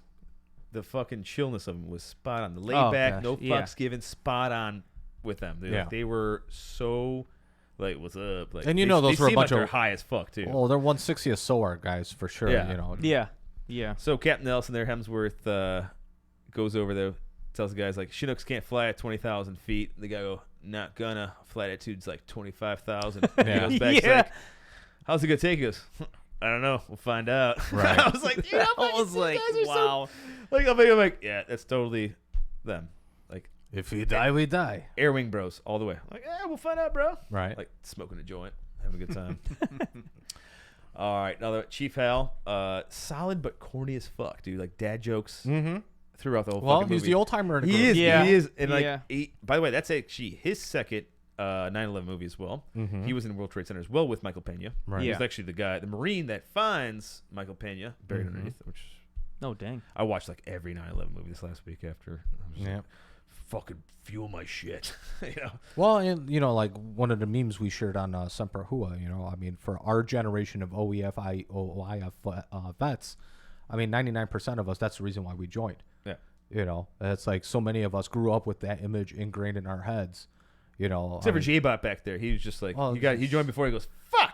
Yeah. he forged his Filipino birth certificate. He was really 14 Joined when in 2000. I'm like, God damn it, I guess I I'm just here for the college. he, right. Yeah. He enlisted when he was 14. That's what I told my mom. I wanted to play G.I. Joe, man. You did a good job, man. You still deployed a couple of times, man. Yeah. I'm not going to give Yeah. you Man, shit even credit though- for sticking with it. Yeah. You could have went and been like, Yeah, fuck, what am I doing in my right mind? fuck this. You should have left. I For would my Filipino fathers. No, I told him, hey, Mom, I can still go to college. Oh, I want you to finish college. So you can be a mailman. You have to become an officer. I'm like, Oh, good shit. All right, back. Anyway, I'm sorry. No, it's all right. All right, so they meet up with the Northern Alliance in the fucking movie. I love it. They gift him fucking vodka, Right. and they're like thinking like they're like, oh, you're giving Muslims fucking this and that, but they hand over to Dostum the fucking bottle, and he goes, okay. Well, because Oh, chances yeah. are when the Russians were there, they were chugging that shit left and right. Absolutely. Anyway, so. Absolutely. But it's also right. like going into that, environment, how little we knew and how little intelligence preparation of battlefield was done, other than what the CIA guys were doing while they were fighting Russians, right? That's very little info we had. But I mean, we had so little intelligence going on. Yes and no, though. I mean, we knew when we didn't, though.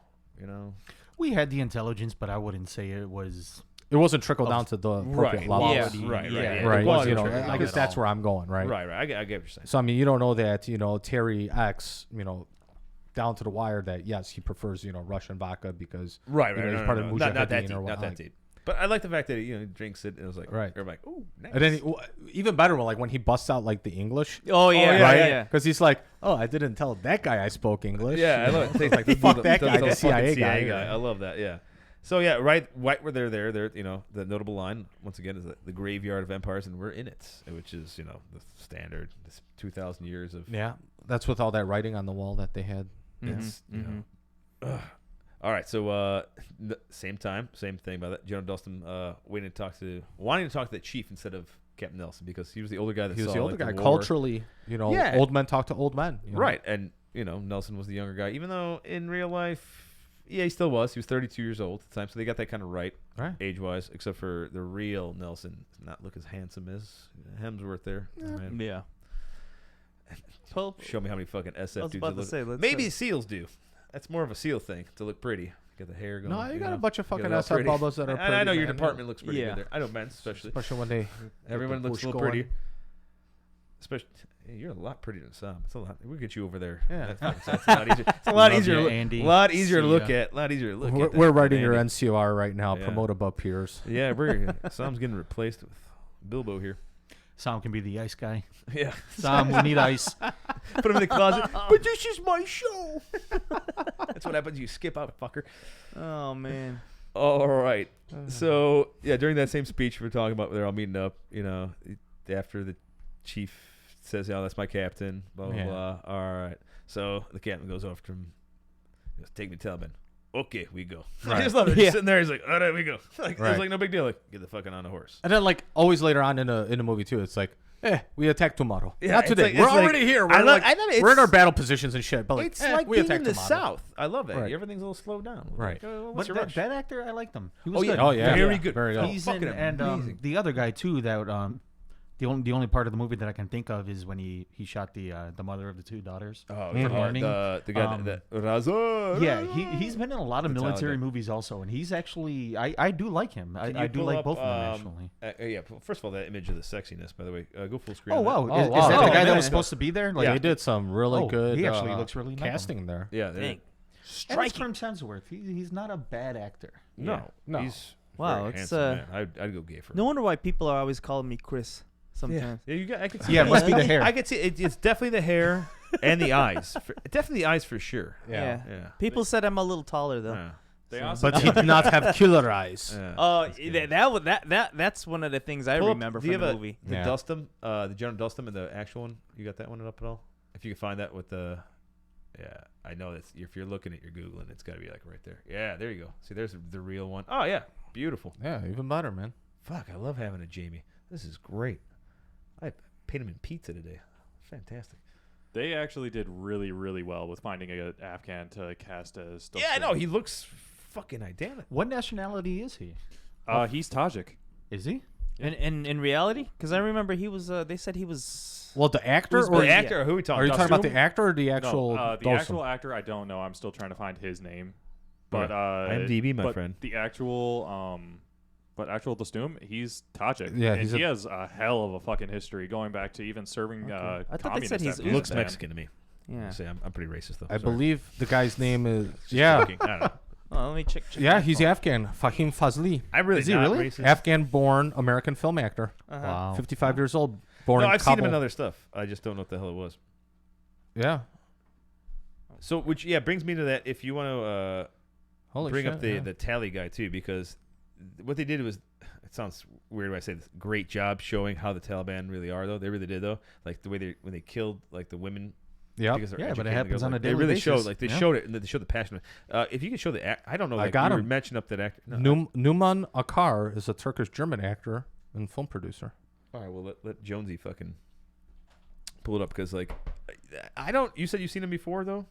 Yeah, I've seen him in a couple of things. That is with the too many TBIs and smoking of the joints and stuff like that. I forget everything. Okay. But yeah, he's been in a few movies. Yeah, he played a pretty good tally there. I mean, yeah, you just put him as on He's in the IMDb. Spider-Man, Far Wait, From who? Home. Yeah. Are you Was gonna in post them? Aladdin, the live action, Oh, okay. Homeland. Go figure. Jones, you're being Aladdin and competing Homeland. with Petey over here. I know, Petey man. is fucking. And I'm technologically retarded, dude. Yeah, he is. It was Harzadi. What's his name again? Harzadi. I forget. Raza. Raza. No, Raza. Dostum was Dostum. Uzbek on that. Yeah. he's- Dostum. Anyway, He wasn't Uzbek. he Anyway, was back Tajik. to. no, it says he's born an ethnic Uzbek. I did love in the movie like how the entire time the ODA team was like always worried they're being sold off by. the Oh, Northern well, I mean, Alliance. that's a Like, real yeah, right. fucking threat. It is like Yeah. I feel like we're at a fucking price tag the whole time throughout Yeah. the movie. I thought that was like. But it was a great. good point too, and good on. I believe it was the chief that actually caught on to it. It's like, hey, he only brought you 6 horses. He's not selling the whole team away. Just if half. he was just right, he was just Yeah. worried about So got the deal. you got to be thinking on your feet. So yeah, there's that. They did a good job with that one. All right. Which happened right after. So there's that supply drop that happened. I love selling the- back the gear. So this is the Yeah. best part. Selling back the gear, right? Yeah. This is great. The local that's missing like half a finger and he's offering. He goes up 10 fingers. Yeah. He goes, Is it 9 and a half? Like, 950? What the fuck is that? I was like, I almost shit my pants with that one. That was. What killed me is the guy in the buggy driving Yeah, horses, driving and he the has the fucking- full mop gear on. Yeah. Just cruising along like, Little yeah, I got incons- your shit. So funny. Little inconsistency. That mop gear, that mask was not there in Right. 2001. See, you notice these little fucking things. Yeah. But yeah, that was hilarious though. Yeah. All right. So another thing that happened there, like the colonel doubting Nelson, and they sends another team. I would get it too. Like, oh, you're not producing fucking results as a colonel. It's totally fucking understandable. I'd be like, all right, as a command in a Right. command position, I would totally do the same fucking thing. Wasn't even pissed off because they send it in. He gets pissed. They go, dude. I get But it. how much Yeah. is that Like, rooted there's in so much- reality, right? Where so hire much- makes these decisions, and they don't understand sometimes the social dynamics of the implications of those Right, and decisions. what's happening on the ground. You know, Yeah. like I mean, we have it a That's- ton in oh, Iraq. In gosh, Afghanistan, yeah. same thing. Where you have such a tribal, society that sometimes pitching, like the east side versus the west side or whatever else, and that's going to create so many more dynamic issues and stuff. But also think of the pressure. I get This it, is right? I'm after just saying though, 3 like, weeks after 9/11, you want results. You got Donald Rumsfeld fucking going poking. I you. get it. He's making fucking decisions from the motherfucker. top, but again, it's the guy boots on I know, the ground that's got to, but he's worrying. work. So That's ill the thing, effects. man. You gotta somehow pitch it. Yo, man. the thing is, I look Tell at the both guy on the sides of top. it. Yeah. Sorry, Jay, but No, I, you're good, you're good. I look at both sides of it, Mhm. and I see like the guy on the ground actually doing shit, and then I see the guy up top that can't see everything, Right. And go, Yeah, fuck, yeah. fuck. Right. I got to call in another team here. I got to make mission here. No, I get it. Trust You me. gotta make it look like you're Yeah, doing you gotta something. Figure this shit Ju- out, right? It's like moving the parts around just to appease, Well, Well, and it goes back to our whole strategy in Afghanistan anyway. It's like, which warlord are we going to support that's going to give us mission, right? Yeah. You know, I mean, that's really, So Duffel Blog, I talked about this earlier. Duffel Blog, this fucking great little fucking bit on this shit. They go, can you pull up the Duffel Blog? Was it? I don't know. Was it the actual article? Because Yeah. like they kept, I couldn't get around the paid firewall. Oh, it was fucking hilarious. You got to pull this up. It was something about Nelson reporting, or Nielsen, whatever they does the rating things. Reports Afghanistan final episode highest ever seen in 12 seasons or some shit. Jesus. And they break it down, and they basically describe like how Afghanistan started out as the show The Northern Alliance, Right, and then right. it broke off into the show Afghanistan, and then spread it off to. Tonight on The Bachelor, who gets the Jonesy, lucky rose? Jonesy, you got this. Full screen this shit up, all right, and read it off a little bit, huh? If you can. Oh, I know there's a lot asking there for you. All right. So, fans of Afghanistan's longest-running military drama in U.S. history tuned in for the show's final numbers, not seen in more than a decade, according to ratings company Nielsen. We are very grateful for our loyal fans who stayed with us all the way through. Producer said in a statement, and we also appreciate the fair weather fans who returned to complain about the long-awaited end. Jesus. Oh, man. Only Nielsen 20 says seasons the long. ratings were the highest since 2009 two-part episode in which a U.S. soldier walked off his forward operating base and the entire U.S. Army mobilized to try and find him. Oh shit! Wonder who that was. Oh, man. The show was originally began as a primetime miniseries, The Northern Alliance, which debuted in the fall of 2001. The series was an unqualified hit, and producers turned it into a full production that December after The Northern Alliance's climax, Loya Jirga, shattered records for military-themed programming. We completely blew away Gulf War's numbers, sources told the TV trades at the time. Afghanistan's strong start faltered some when a spin-off, Shock and Awe, began to air. The convoluted writing at one point, the show tried to convince viewers that the real villains of Northern Alliance were in Iraq. Quickly soured large parts of the audience of both shows. No matter how hard then executive producer Paul Wolfowitz tried, audiences never bought the connection between the two storylines. Over time, each series tried all the usual tricks: crossover appearances, surges of guest stars, sex scandals involving major characters, but the audiences remained decidedly ambivalent. Even the show's loyal TFs, derived from "Thank you for your service," which fans abbreviated into TYFIS, with their distinctive sun-faded yellow magnetic ribbons on the backs of pickup trucks, gradually lost interest.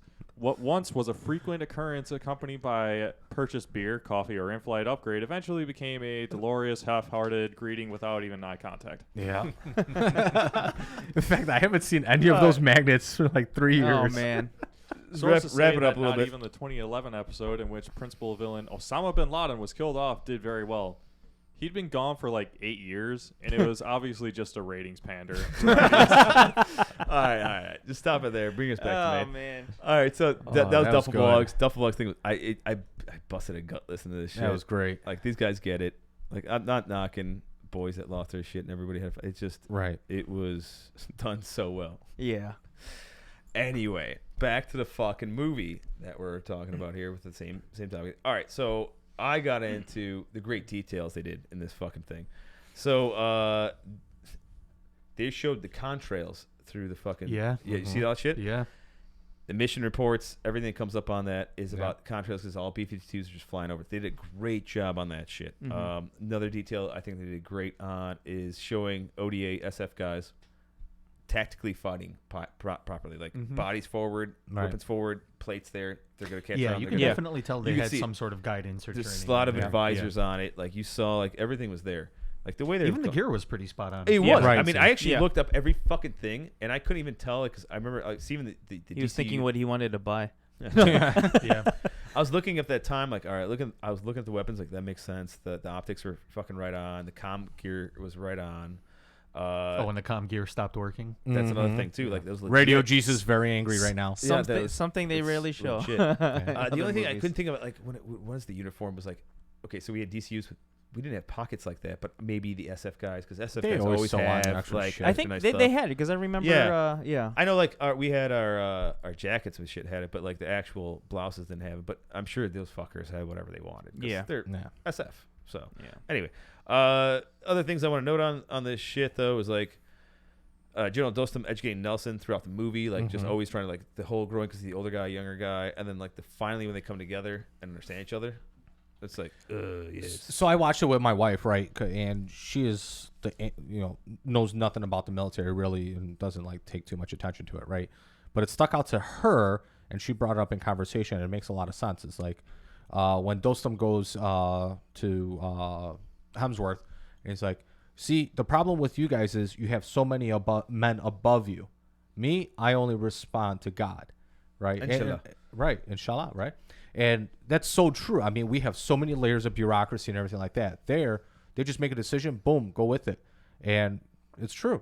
Hey, I make a decision, I'm either dead or I'm alive, right? It's in God's hands. He said a lot of really good things, and I actually wish I wrote a lot of them down. I might watch it again and keep some notes. Yeah. But he puts a lot of wisdom into him. He does. Right. He really did. He's like, hey, you know what? I've been fighting this longer than you've been alive. Yeah.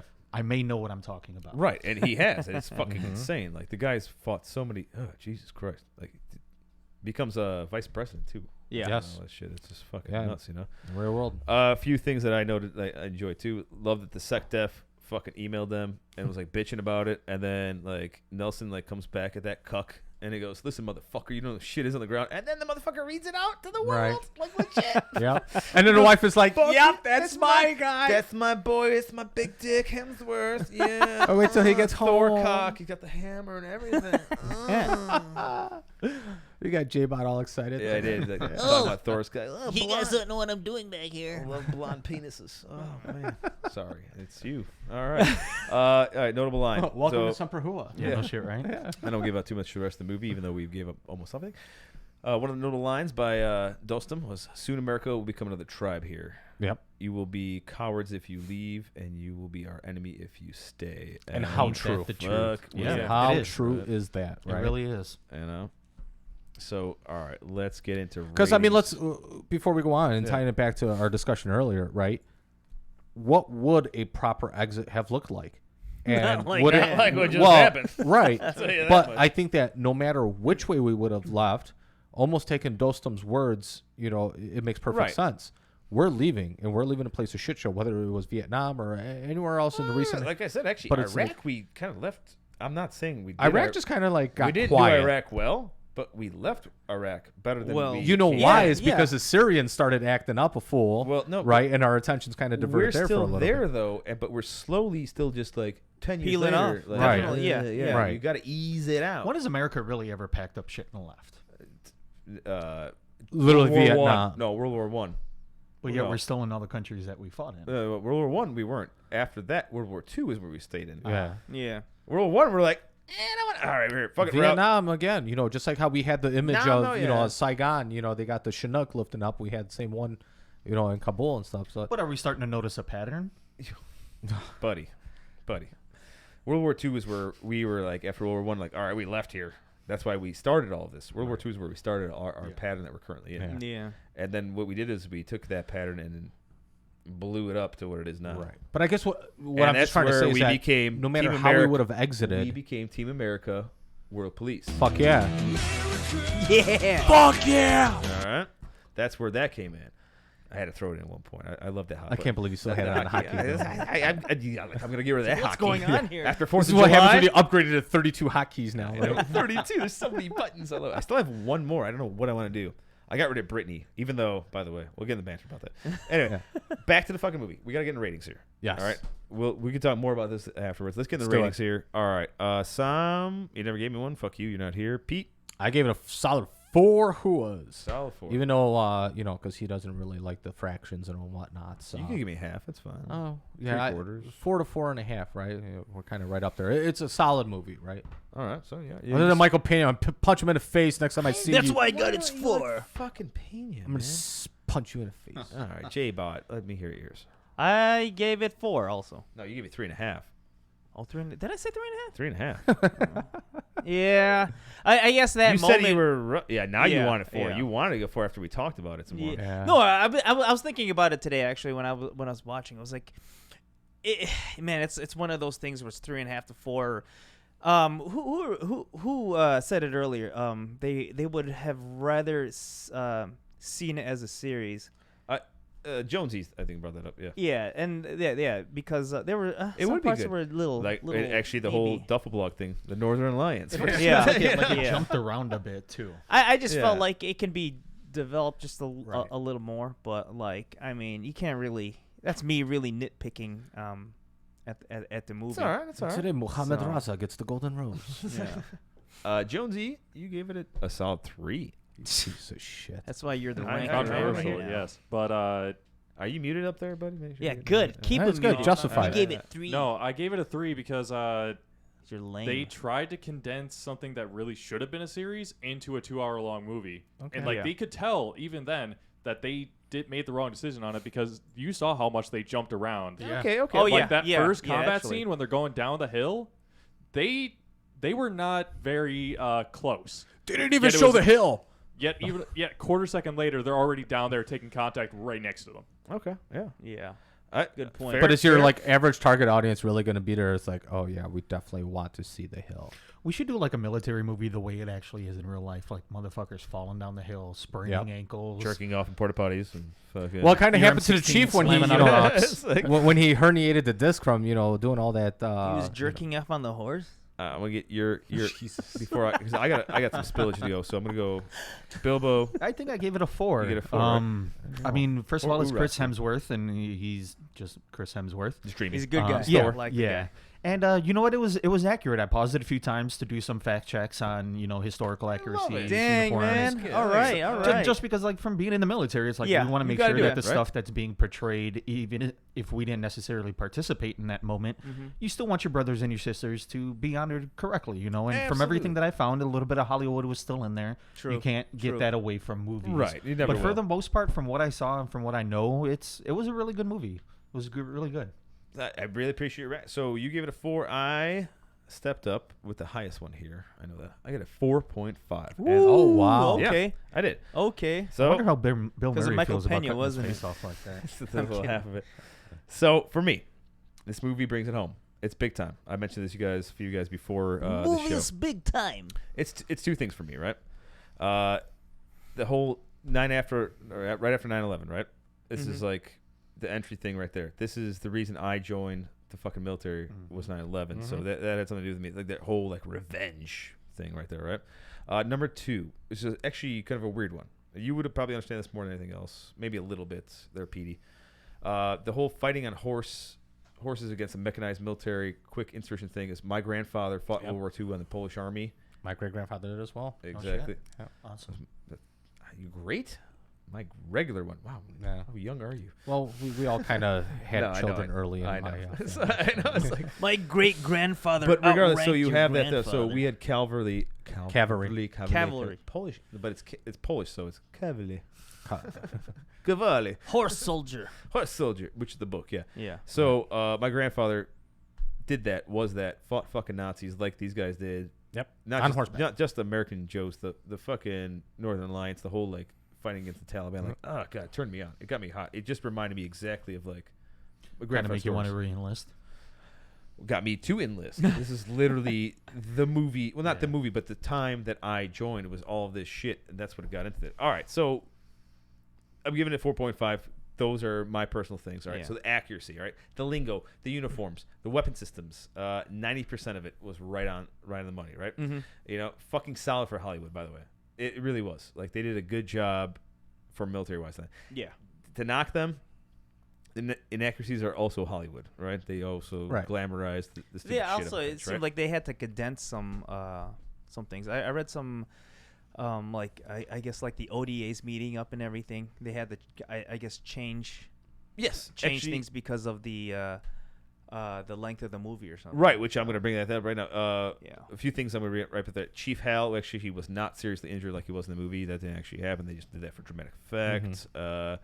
All right, I actually couldn't stand Hemsworth's accent, by the way. It was... It's the forced Really? American. It was... Because it was isn't he like forced. Australian It or was something? forced. Yeah, so it's very It was forced.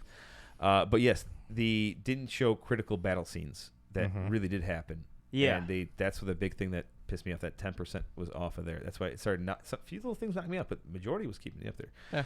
Yeah. The K2 base in Uzbekistan, it wasn't as built up like they showed it was. No, it was literally like Which even what they've shown was pretty shitty too, but it's like it was even worse than It that. was I worse. mean, it's like literally we just set up Tell it like it is, man. like we Tell got it like here it is. a week ago and we're just popping up. Yeah, tents and shit. and the other thing that I can't verify, and nobody, you're not gonna find this shit online anyway.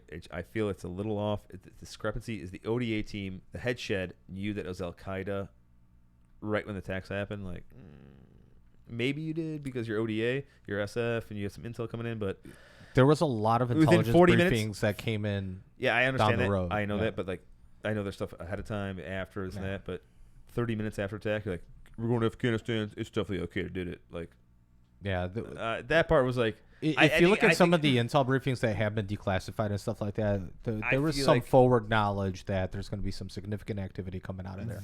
I feel like more of that Were they all was on just like PowerPoint? for But how many? drama You know how? effect. Are they all on PowerPoint, right? Yeah. No. How but good were those power? how many times have we watched something blow up or whatever else, and we're like, oh, we already know what's going on, Yeah. right? So Yeah. I mean, just like them when they're in the shop, in the op cell, and it's like, oh, we know we're going to Afghanistan. I mean, that's a very good educated guess that turned out to be right. No, I get that. Do you? All right. I get who's fucking. Someone's vibrating. Someone's vibrating over there. It's all right. It's better than when Scotty was always going. It's not mine, not mine. It's daily affirmations. Oh I God. missed him. I missed This him. is taking us back. I'm all the way in the closet. Remember? All right. Anyone when I rewatched the episode We- and he hit us with that one daily affirmation, I was just like, Oh, man, yeah. it's We right got- in the feels. We got our movies. We're good. We got our We're good. everyone got their rankings out. All right. It is time for the smoke pit. A smoke pit. We're gonna Hey, smoke can a I joke. bum one off of you? We're gonna finally. Hookah pit, man. Actually, I don't have any. No vapes, man. I want no vapes. Yeah, I have This, one, but my fucking I have two batteries are upstairs. dead. I have two I upstairs. took the good ones out and put them back in the fucking charger. Yeah. Got here and then realized what I did. I Yeah. forgot mine upstairs too. I Too was many like- fucking blows to the head. I was like, all right, we're gonna ask you some questions. Don't try looking at the screen. Ask cool questions. I want to. You. Me? It's all about you, man. It's all about I you. went off. So you're supposed to be. Have you guest- not seen an episode before? Not fully. I have to cut it off because I have a 6-year-old and you guys with your language. I'm like, I Very- can't sit here yeah, and keep very watching inappropriate. this. You unholy guys with your language. I watch it when I take my warm baths after So work. I love it. our little marine here, our only marine here, our only semper we have on the show right now. Today. Even though it's fucking semper who and our semper is not here. What a dick. Doesn't it mean always? I'm gonna give him so much shit for this, for not showing yeah. up, for being actually showing up and actually leaving. Yeah. We should do like a whole segment to like the Season Psalm 2, corner. episode 1. Yeah, the song, dude, I'm gonna put him in the fucking. He's not gonna sit the fucking table. I'm gonna be like, no, you don't get a fucking. I'm gonna, you know what? Or he can sit there and the chair's gonna be bad. Like a fuck, no, I can't No. put anything up his ass. He might like that. I need to do something where, All right, anyway, all You're right, gonna kick your let's, ass, man. Let's get back to. It's about you right now. You're our guest, Joy. Brandon Bilbo. Yeah. So here, Good let me to see start you. It's off, been a right? long- Because I can definitely touch base with you on this one, right? Because I was a J Rotzi kid as well too. So you were a cool J Rotzi guy in high school, right? Where'd you go? Tell us a Oh, little I bit still about got my that. rank up there. Yeah, so I went to Taft, and my home school here in Chicago was actually Amundsen. But I knew from a younger age that I wanted to join the military, specifically the Corps. Saw my brother graduate from boot camp in, I think it was like 95 or 96. And as I started to get older going through high school, I kind of realized, you know what, I need something with a lot of structure, a lot of no bullshit. Don't give me a lot of free time, because if I have free time, bad things happen. Right. You're either gonna break it or Yeah. get it pregnant. Yeah, so I definitely knew that going into the military was going to be my thing. And when I found out about ROTC, I wanted to look into that. And the main reason really why I landed on Taft is at the time my father was working down the street. Okay. So he would drop me off at school, and then he would go to work. I'd meet up with him after school and work, and then we would go home together. So it was kind of a convenient thing for everybody, but it was kind of a convenience, let alone, well, also the fact that I knew that I was doing it. Yeah. So let's try to get a heads up if I could. Which is so cool, because it's like I was kind of the same way too, except instead of a brother, it was my old man that really back in the 11th day of Fort Bliss, right? But But what do you fucking guys do so, in JRTC? well, though? hold on, I'll get to that, right? Oh, 'Cause, I'm curious. No, you'd be So- surprised. yeah. I've never. So I actually went to Lane Tech, so I was one of those guys, right? And same thing, from the perspective of JROTC kid, right? Like this Billy badass here in a uniform, you got like a whole fucking chest full of ribbons and all this other shit, right? Nowadays we look back at it, it's like, oh my god, what a goober or whatever, Fucking right? pussy. Right? Fucking But it's made like, shit. Tried to back in the day, outshine me. and that's also what gave me so much, staff experience too, because as you progress, you get those leadership roles of working a staff section or what have you. So when I wound up, senior year or whatever else, I was running the ops section, the S3, but I was also in charge of our Raider team. and all that stuff. So I don't know if you Raider got. team for PT. I did the Raider challenge. at Yeah, one if you Tech came PT. out. So Yeah. we're the ones that actually hosted and created the first citywide Raider team challenge and all that. I got pictures somewhere too. Shit, I man. haven't thought about that in So it was pretty cool being part of that. But Is Too this long. your fucking show right now? too Is long. this your fucking guest? You're the guest right now? I'm trying to talk to him. I'm Like, I wanna bonding. hear- I'm I wanna bonding hear- with Bilbo, man. I get it. I want to hear his story. I'm hearing about your fucking bullshit. God Yeah. damn. All right. Did This you have a good Raider time, team. JRTC, or did he have a good time? I mean, I don't know what's going on here. I'm sorry. I'm glad you had you jerked off there. See, one thing that First I do time on like this. is I don't know how it was at Lane, but at Taft we had what's called an ROTC Academy. So we actually Mondays and Wednesdays we wore our uniforms all day. Oh, dang. Tuesdays we had to wear like ROTC polo shirt tucked in with jeans or khakis. Fridays was PT gear. So every day we had a different uniform to wear. We went to every class together as just ROTC kids, and then you had your one ROTC class during the day. Except if you're a fucking overachiever like me, you get 4. Quick question: did either of you guys get laid in high school? I'm pretty sure I lost my virginity in high school. Oh, okay, just checking. But the uniforms, did they sell? Because What was the other guy's name? Well, it depends. Like at this right? point, it sounds kind of nerdy. Well, you know what? It is kind of nerdy, and I was like a total fucking geek about it. It's too, don't okay. get me wrong, hey. right? Well, I actually 9/11 happened my freshman year. Oh, Ditto. man. Yeah, so I was in you guys are ROTC younger before boys. it happened. So did I get some ass because people thought I was actually in the fucking Navy? I'm not gonna be the guy to say no. I didn't. I played that card. Hell stolen yeah. valor, good stuff. Even to women, even to girls in my high school, knowing me, like yeah, I'm in the Navy. Yeah. I can't wait to go fight my country. But it's funny that you say that because it was I like actually 9/11 happened while I was in my like 3rd day of my freshman year in my JROTC class. And our lieutenant colonel that was in charge of the whole program, Sneed, I'll never forget, good guy. He comes out and he's like, believe it or not, some of you in this room will be at war shortly in a few years. It's so crazy. I forget Right. you guys are just a few years younger than me. Just a few. The Not much. babies. No, just a couple. But Yeah. it's just the difference of like I was ready, and especially with J-Bot there, where we're like, we're there already. Yeah. Oh, You know, yeah. like, he was there. He's like, you're a 2 above. How do you get? J-Bot? Me? 21, man. 21, yeah. Wait, let me ask you a 39, question, brother. If 39. you enlisted beforehand, how, Yeah. how did that make you feel when everything kind of happened, knowing that Stayed there. we're going to do our thing? Like, You know, it's funny because when I joined, I mean, what was the last big thing in Europe? Like Kosovo? Kosovo. That thing was kind of dying down already. Right, 99, 2000. And when I joined, I was like, People don't know we still have people in Kosovo. yeah. yeah. I was I It's the honestly forgotten war. didn't think anything was gonna happen, but in a way, for some reason, part of me, you know, the back of my mind, I was like, no, something's gonna happen. You know, I don't want to Something. curse myself or jinx myself, but something's gonna happen. Yeah, I mean, with all due So- respect, I always kind of wondered, like, what is it tougher for the people that joined beforehand, and then this obviously very tragic thing happens that kind of really throws a wrench in your military career path of what you kind of had planned, or for people like myself and this fine young gentleman and millions of others that grew where it became like a part of our lives almost in an Yeah. early developmental age. Before Very you even defining answer, moment. before you answer, I get ready to tell you this guy. Look, 20 fucking years in. Who? Him. Oh, 20 no shit. 20 Ooh. years? Oh, me. Yeah. Oh, okay. wow. Yeah. I just So got my I'll 20-year an- letter. I'll answer that question. He stayed and he went and he kept going. So, I but was you can 14 answer that when for you that. You can enlisted. answer all you want. I actually dude. I grew up on G.I. Joe. I watched Commando. Yeah. Watched Predator. You know, all that cool. stuff that Became you a know. predator. Before Chris Hansen. Yeah. Dirty little I Filipino. was looking for a fight, so to speak, but Yeah. I didn't want September 11th to happen. I mean, no, very tragic thing. Nobody wants it, but But Right. it happened. But you also want to go out and do your job as well. Oh, yeah, you yeah. know. Oh, And yeah, I think that's a yeah. defining moment of all of us, is wanted Yeah. to do our job. So all right, we got some more questions. Besides, JRTC All just right, what's up? free. You want a little water on that? You're good. No, I'm good. All right. So we also kind of heard on, why you joined the Corps. So you enlisted what? 05, right? Fine. Yeah, actually, I enlisted when I was 17. I enlisted January, I think it was like January 9th or something of 2005. Mm-hmm. And I actually didn't graduate high school until June. So I did the delayed entry program. I did delayed as Yeah.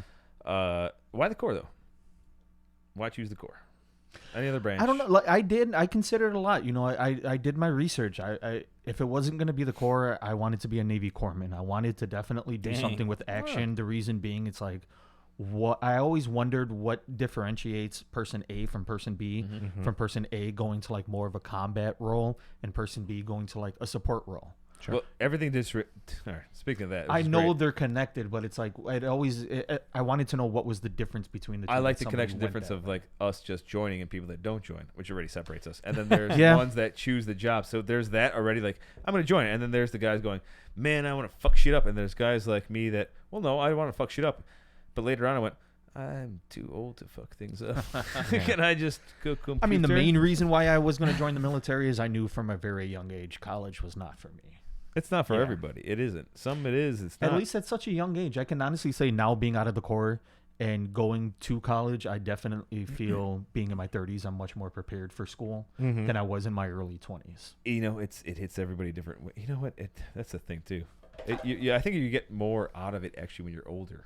Well, I think we're past the bullshit stage. Right. We got the partying. You're actually we're down there to, like, to learn tacks. instead of, like, fuck around and have a good time and waste your parents' fucking money or, you know, the loan let's you be took honest. out. I joined the Corps because it's the Corps. It's not the Army. So you joined the Corps because you wanted to be... Ouch. Well, it is more badass. I'll give you that. You guys are a little more hardcore. It's more elite. It's more a little smaller. It's a smaller, cool. Your frat is smaller than ours. Ours is huge. We're national. We're fucking giants. Unless you're a 37. It's really such easy. a small group. It doesn't matter. We're still easy to get into. You guys are tougher to get into. Except for like an 01 where they took everybody. But it's okay. All right. So that's why you went that route. That's why you went infantry is because you wanted to see some shit. I get it. I didn't score high enough on the ASVAB for any other job, so infantry was it. You know, I'm not going to knock that shit. I did that last time with our last Marine. It turned out to be fucking horrible experience for me. So where'd you go to boot camp, and tell us a little bit about that? Any kind of special moments in there? San Diego. San Diego. It was Spanish different. for Rose vagina. That's so nice for you guys. You guys get some really nice places to go. It was nice, man, but I'll tell you what, it sucks laying in bed knowing that first thing in the morning some asshole is going to be just crawling down your throat, bitching and moaning at you. Oh, gosh. And you sit there and you watch those airplanes take off at the San Diego airport. You just want to get on. One day that's going to be me. You want to hijack a bus? That's going to be me one day. Kids, and go to New Jersey. Fort Jackson style? All right. Of all places, you want to go to Jersey, right? No, but yeah, I get it. I mean, well, you're in San Diego. It's nice. I mean, the weather was fucking great, except in July when it was probably a little toasty. Stupidly hot, yeah. Better than stupidly cold, though. I mean, I was in Fort Sill when it's like -30. Dang, dude. Like, you're fucking, like, I don't want some. Yeah, I'd rather be hot than cold. But we had the black boots back then, the leathers. Yeah. And the sweat was, like, coming through it and freezing. Like, through your boots. Like, you could see frost on it. I was like, and the wind would hit. Like, I'm not trying to be a hard ass here. Like, it just sucked. Yeah. I hated it. Like, I'm not be like, I'm tough. Like, it's like super hot and super cold. Oh, They I both barely suck. made it. I barely made it. I was like, kind of this suck. fucking sucks. I saw Marines out there too. Where they're like, hoorah! They're dying too. I saw them. They weren't. They were just like me, going. I'm like, and they're like, like everyone is fucking Oklahoma. It's a shithole. All right, nobody's feeling good there. All right, so San Diego. At that time, it was 12 weeks for you guys back then. 16, I believe. 14, 16. That's with well, you do your first half. Your A school afterwards, right? Yeah. Well, Marine Corps boot camps, especially in San Diego, is broken up a little differently than it is over in Camp Lejeune, or not Camp Lejeune, Paris Island. I should know that. I'm an asshole. I apologize. Because you're in downtown San Diego, you're right there by the airport. Your first phase is broken up into like a lot of your introduction stuff. You get your uniforms, basic drill, you get your medical stuff out of the way. Right. And your second phase is when you leave San Diego and you travel up north to Camp Pendleton. That's when you do all your field stuff, your firing exercises, qualify on the range.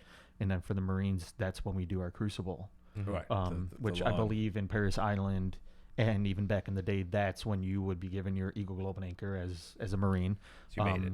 Yeah, we did a symbolical thing because we didn't at that time. You had to go back down to San Diego for your third phase to do your final drill, final swim qualification, stuff like that.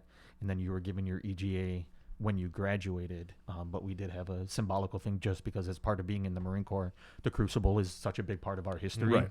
Where, it was, we still had more to go. And it was a symbolical thing, which honestly I think meant more given the fact that how many Marines went through that same situation and was classified then as a Marine. Yeah. So even at that time, I didn't have the actual medal in my hand, but I knew at that point You got it. the hard shit is over. Like Right. if you go through all this shit and then you fail the swim qualification or you fail final drill, like I'm sorry, dude, but you know that Wasn't for there a me. Marine that just died too from this shit. Yeah, there was actually a Marine that just passed away in Paris Island, I believe, about Jonesy. within a month ago. I believe it had something to do with respiratory failure. Yeah, something weird. Marine Corps has quite a long history of losing people during boot camp, mainly during PT. No, and I know swim plenty of qual. Army Yeah. too as well. I was there for actually two. Actually, I had a mine. buddy who, he got See, from the Marines. He left boot camp because of respiratory Yeah. issues. but we had So- 2 deaths in my basic. Oh dang! Really? Yeah, it's fucking insane, dude. Like, Yeah, I think we had 1 or 2. We lost one guy in the pool, and then we had another incident, I believe, negligent discharge. Ooh, Yeah. what do you got there, Jonesy, on that one? I saw you that say guy. there. He was that guy. All right, so You're not on mic there, buddy. You're muted. Sorry. He's Someone tell him he's muted. He's new. So Private Anthony Munoz is the Marine you were thinking of. He was 21 years old, and he was from Lawrence, Massachusetts. He died in Paris Island. It was actually on his first day. Oh, training. fuck. First day. Rough. First day of training, probably not I'm not reception. gonna lie. First day of boot camp in the Marine Corps sucks. I'm not. I mean, yeah. it sucks in any branch. Man, but- can you imagine Dang. dying? But like dying on your first day, that's rough. Yeah, that How makes did you, that that makes you feel fucking- there's something more behind that. Yeah. They aren't giving a reason, at least not from what the article is given. But yeah, first day arrival at 3rd Recruiting Training Battalion, Lead Company at the Marine Corps Depot, Paris Island. Damn, crazy. I do know that unofficially the Marine Corps has been known for letting a lot of medical problems and mental problems Things slide. slide yeah. when it Yeah. comes to Get through recruiting. MEPS. Yeah. Man, we're only at fucking boot camp here. Jesus Christ, I got questions galore. So then, after boot, where'd you go? So actually, after boot camp, came home for 10 days. Thank you to the Marine Corps for giving us 10 days after boot camp Oh, because yeah, we yeah. definitely needed it. Yeah, you guys get that more than we do. Yeah. We have to Yeah. wait till AIT or Yeah, Or after basically- that, actually, I went back to Pendleton for infantry school. Good old 0311. SOI, right? Yeah, School of Infantry. And that was rough, man. Those hills in Southern California, Camp Pendleton, they're no joke. Aren't They they like are. mountains? Yeah, yeah. It's. you call 'em I hills. still have night. I They're I hills. think I have more Hills. nightmares They're about hills. Camp Pendleton than I do about sometimes in Iraq. being in the war. Oh, God. Seeing the shit. I mean, like I saw people like straight up turn pale face and pass out and roll down the fucking hill with all their gear on, Mm-hmm. just because Well, it's I did mountain warfare. I know what that is. It's a lot. yeah. And just infantry school alone, like infantry school really challenges you physically, mentally, emotionally, and I'm not that type of person, but even spiritually. I Right. mean, it really, because you're training to go out and do some of the most, treacherous things Heinous shit. that warfare has to offer. Yeah, you guys are at the tip of the spear. I Yeah, have, and, I you have know. absolute respect for the Corps, and I always have. It's I got plenty of friends. I'm gonna make fun of you like crazy because that's what we do. 'Cause that's what we do. See, but like when it comes down to it, Uh, I'm always gonna be a core guy to heart. But you know what? It's no one can talk shit to the other branches unless you served. Yeah. And even then, like I'll get in a fist fight with somebody in the Air Force or the Army or the Navy. But you know what? At the end of the night, I'm still gonna make sure you're getting in a cab. Yeah, Oh, yeah. I'll going jerk home you safe. off. Like I'm Yeah. sorry, bro. I'm yeah. I'm So sorry, it's like fuck we you, have these hold on, like hold on. like who thinks who is better, but it's like when it comes down to it, we all serve. we're all Yeah. we're all serving the I same get it. thing, and we're all Yeah. we really do have to look out for each other. I say we're bros. I Yeah. think we should just skip the fist fights and go straight to the Butt sex. hand jobs. All you right. know? Hand jobs. Butt sex.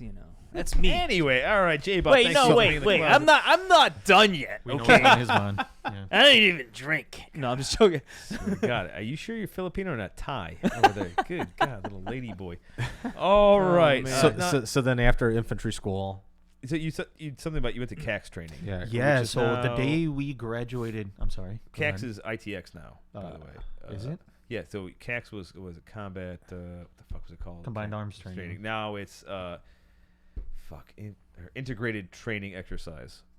That's what they changed it to. It's probably the same shit anyways. Yes. No, they just changed the name of it. That's all I'm saying. Yeah, so when I graduated infantry school, there was about 140 people in my class, give or take, and everybody was getting on their buses, going down the road to, different units in Pendleton, or going down to 29 Palms. Even a few people getting shipped over to the East Coast, and there was a small group of us that were just kind of sitting there. We're all there in our fucking uniforms, like orders in hand, but nobody's claiming us. Right. So we're sitting on these bleachers after a while, and then people are going home, and we're like, what are we doing? Like, where are we going? All of a sudden, like 3 hours later, this fucking 3 hours. We're sitting there 3 hours after infantry school graduation with no idea what the hell's going on, and this bus pulls up, and first sergeant gets off and just starts doing his first sergeant thing. Make a long story short, we went straight from infantry school to 29 Palms, California for combined arms training. And when we got there, it was 2 days before what's known as, at the time, 410 Alpha. And that's kind of like the final culmination of the training exercise, where you have all moving parts. You have your snipers, you have your mortars, you have your artillery, you have your close air support. Us infantry guys are fucking running, charging, taking hills. Right. So we went straight from there to CAX. After CAX, went back to Hawaii for 3 weeks. After that, we shipped over to Iraq, and we were in the Haditha Triangle. And that was your first tour. That was my first 6 months in the Marine Corps out of high school. Jesus Christ. I graduated high school in June of 05. There you go. By March of 06, I was in the worst part of Iraq That's at that fast. time. Yeah. Super fast. What the fuck did you do there? Like that first part, like when you're in ground, like what was going on? Like, man, a lot of it was it was strange. Like, some of it was a lot of like, is this shit, like, is this really happening? Like, am I really here? Are we really here? Because a part of it still kind of felt like training, but you knew it was more realistic. Right. And the way our area of operations was set up was with the Euphrates River being right in the middle. My town, Barwana, we were on the east side of the Euphrates River, and on the west side was Haklania and Haditha with our other two companies. So there was one company in each city, and we had 3 cities that we had to take control of. So a lot of the things would happen, on the west side of the Euphrates, and then all those assholes would try to come across to our side. So when something happened on the west side, we would just be on the banks of the Euphrates River, just like, popping out. come on over with your little boats. So it's like whack-a-mole at that point. We had a lot of snatch and grab missions, a lot of late night bags overheads kind of stuff. Did a lot of raids. CIA/SF shit. We did some stuff with Delta. Delta was there quite a few times. That's awesome. You were in what province was that? Anbar, right? Yeah, that was Anbar. Yeah. Okay. Wait, and you said 06? When in 06? Like late February, early March to late October. Okay, I was there April 06, but I was up in M&D North where Kirkuk was. Okay, yeah. Where it was quiet that year. Yeah, and actually, to spin off of that a little bit, that's actually where I met Sam. Yeah. That's actually Sam, where I always talk about this. Sam and his fucking Tinker love. Yeah. I always thought it was like after the fact you guys met. I never knew if you was there or after. We have brief memories of us conversing because I was on post 1, which was the vehicle control point. Okay. So every time vehicles would come in or out, they always had it. Sorry, man, I keep knocking over your tablet. Would always have to check in with me, and I had a video that I took through my night vision goggles, and it ended up being like one of the tanks Sam was on. So Sam, when he was working with I think it was tank recovery at the time, he was up at the Haditha Dam that the Russians built, I remember that in like when the 60s, 70s, 80s or whatever. And we actually met each other. We went to culinary school at Kendall College, and we were out there. Yeah, we were out there smoking in the smoke pit, and he was like, "Hey, man, I like your tattoos. Did you serve?" And I'm like, "Yeah, your tattoos are pretty sexy there, big guy." And next thing you know, they start one kissing. thing led to another. There, like we ended up running into each other. Sounds blowing years me later. About Yeah, fucking Haditha going. God, yeah. I mean, shit. That was what 2010. So that was that was August of 2010. I got out of the Corps June of 2000. No, that was 2009. I got out of the Corps June of 2009. I ran into Andy again August of 2009 at culinary school. Yeah. Dang. Small That's world, great. man. Yeah, tight. That's extremely small world, and the probability of that's close to nil. Right. Crazy Wow. shit. Okay. Yeah. And then they fell in love. Yeah, and And honestly, he's you not know, even here right been, now. Love me and left me. Shitbag. He's been a good friend ever since. I know, I know. You know, it's gonna be funny if you put him on as our like scumbag. Actually, Just do that as a I'm joke. gonna put Sam on as our scumbag next week. Why? And he, he'd when he probably comes write back. it too. He'd enjoy it. Well, you know, here's the thing: is like before we go on with you more, I would love to get you in a rotator on here in the combat closet there, because you know, You're gonna be with me. Jay Bot's not always there. I like my Pete's not always Filipinos. there, which we always gotta we gotta rotate guys in. I would love to get you guys, but I wanted you here with Sam, but Sam's not here. Fuck him. All right, a couple more questions though. All right, so you did another deployment there. All right, you did 2 deployments. The second one's in Fallujah. Yeah. All right, we'll skip past that one. No, I actually, saw the that fucking one- 1,000-mile stare. That one ended a little differently though. During my first deployment, I had what's called a polynidal cyst. Yeah. Where every time I wiped my ass, I Yep. saw blood, and I was like, okay, you know what? Blood shouldn't be coming from that area. So I talked to a corpsman to be sure, and he did the whole, drop your trowels, bend over, grab your ankles, and he's like, look, you have a cyst. After have- the we have sex, 4 he told months- me yeah. I had a cyst. Yeah. After he took the gloves off, and he's like, you have a cyst. You have 4 months left. It's nothing serious, so you're not going home. Damn, But it does have to dude. be dealt with when you do get home. Right. So I got home, got the surgery, and then the day after the surgery, my stomach was fucked. I was shitting like 14, 15 times a day. Ouch. Full bowel movements, blood, everything. Oof. No dude, one, man. still no one cared. Got checked out by medical, Yeah. BAS, the whole nine. So on that second deployment, when I was in just northwest of Fallujah, it was getting bad, and it was getting to the point where I couldn't go on missions. That's bad. Yeah. So I was, also working in the armory at that time, and I was spending the majority of the time in the porta shitter. Damn, And dude. yeah, while being, in just treacherous living conditions, barely showering, Right. no hygiene. Oh gosh. So yeah, so they actually, it got bad enough where Plus they with actually, mud butt. yeah, they That's took me the out of my worst. infantry unit. It got so bad. And, Oh yeah, I heard you mentioned that you went up to Germany. You went back to Germany. Yeah, they for sent it? me to launch stool over to Germany, and had a few colonoscopies and endoscopies and a lot of tests and stuff done there. Have some schnitzel way up there. Yeah. And I don't know. Did you have actually any time to go out and relax, or were you just in the hospital the entire oh time? man, I'm I got wondering. some stories for Germany. Yeah. See, I want to know. Yeah. Like, You want to hear one real fast? I'll give you yeah, one. of course. All right. So being overseas in the military, you can drink at 18 and above. Absolutely. So when I found that out, oh joy, let's go out and drink. And same thing in the army. Drinking's a big thing in the military culture, and for being a jarhead, that's where Cheers. we started. Was Ton Tavern, Philadelphia, Mhm. Yeah. 1775. Sign the contract, become a Marine, you get 2 free beers. So I was like, shit, I can go out and drink, and I'm underage in a foreign country. Let's do it. Fuck yeah. And it got a little somber. It was we were all out there drinking at the bar on base and launch stool, and somebody just comes and like slams a tray down full of shots, and it was a gunnery sergeant who was just diagnosed with terminal cancer. Dude. Yeah, Oh, yeah, man. and he was Yeah. like, I have months to live. They said if I make it a year, it's gonna be a blessing. So he's like, Let's party gents, it up anything then. you want is on me. So after we were drinking, we went back to now, mind you, on this whole time we were all on a medical status. So we go back to the barracks for check-in, and we're like, oh shit, where the fuck is Gunny? He wasn't there. So we left the barracks after check-in, put a pencil in the door to prop the door open, and we went and found Gunny.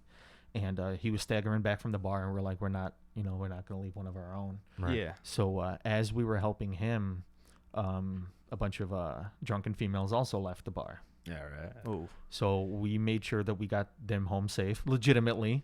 we legitimately I like it. walked I the 2 like women it. back I to the like it. barracks. Yeah, Yeah. we were being respectful on that front, So once we made it back to the barracks ourselves, at that time when we walked in, Air Force MPs were already there, and Shutting shit down, huh? they tried to arrest us for leaving the barracks after hours.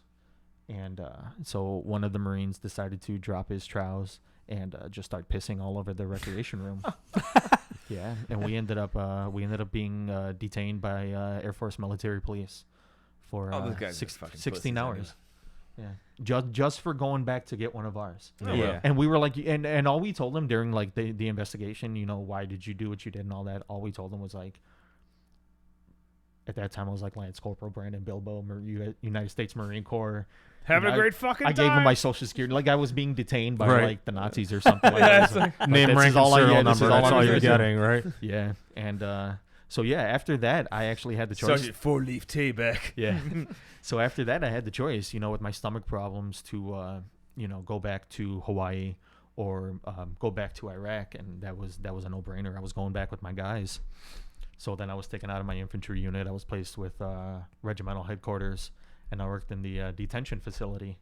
Oh, and, snap. yeah, Mm. that's Dealing with actually detainees. that's when I started to notice a lot of the PTSD symptoms, and things related to what I later found out to be a traumatic brain injury Ooh. from some explosions that I had in Iraq in 06. Right.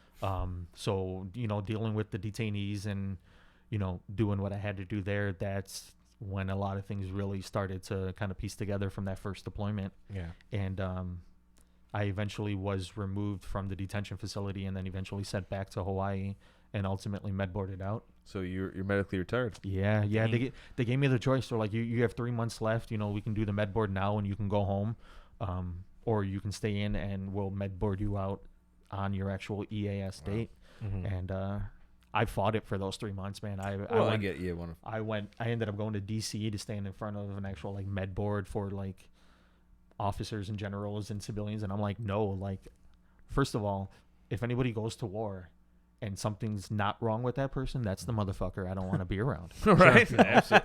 So you're telling me I went and signed up for, besides prostitution, the second oldest profession known to man, and you're gonna discipline me for Right. having an actual feeling and a reaction to something that is supposed to be like, it's supposed to change you. Yeah, absolutely. What we did is supposed to mean- fucking change us. Yeah. Dude, I am wow. Didn't know it was that. Wow. Okay. Crazy. I thought you had some shit problems. Never knew it was that thing. Speaking of detainee ops, did you take any pictures with the prisoners and cable there. with like the dogs and all that stuff, like that big Iraqi scandal? Oh, back in 03. I personally didn't. I mean, because I was working the detention facility at that time when a lot of who I came to learn later on is like the CIA guys.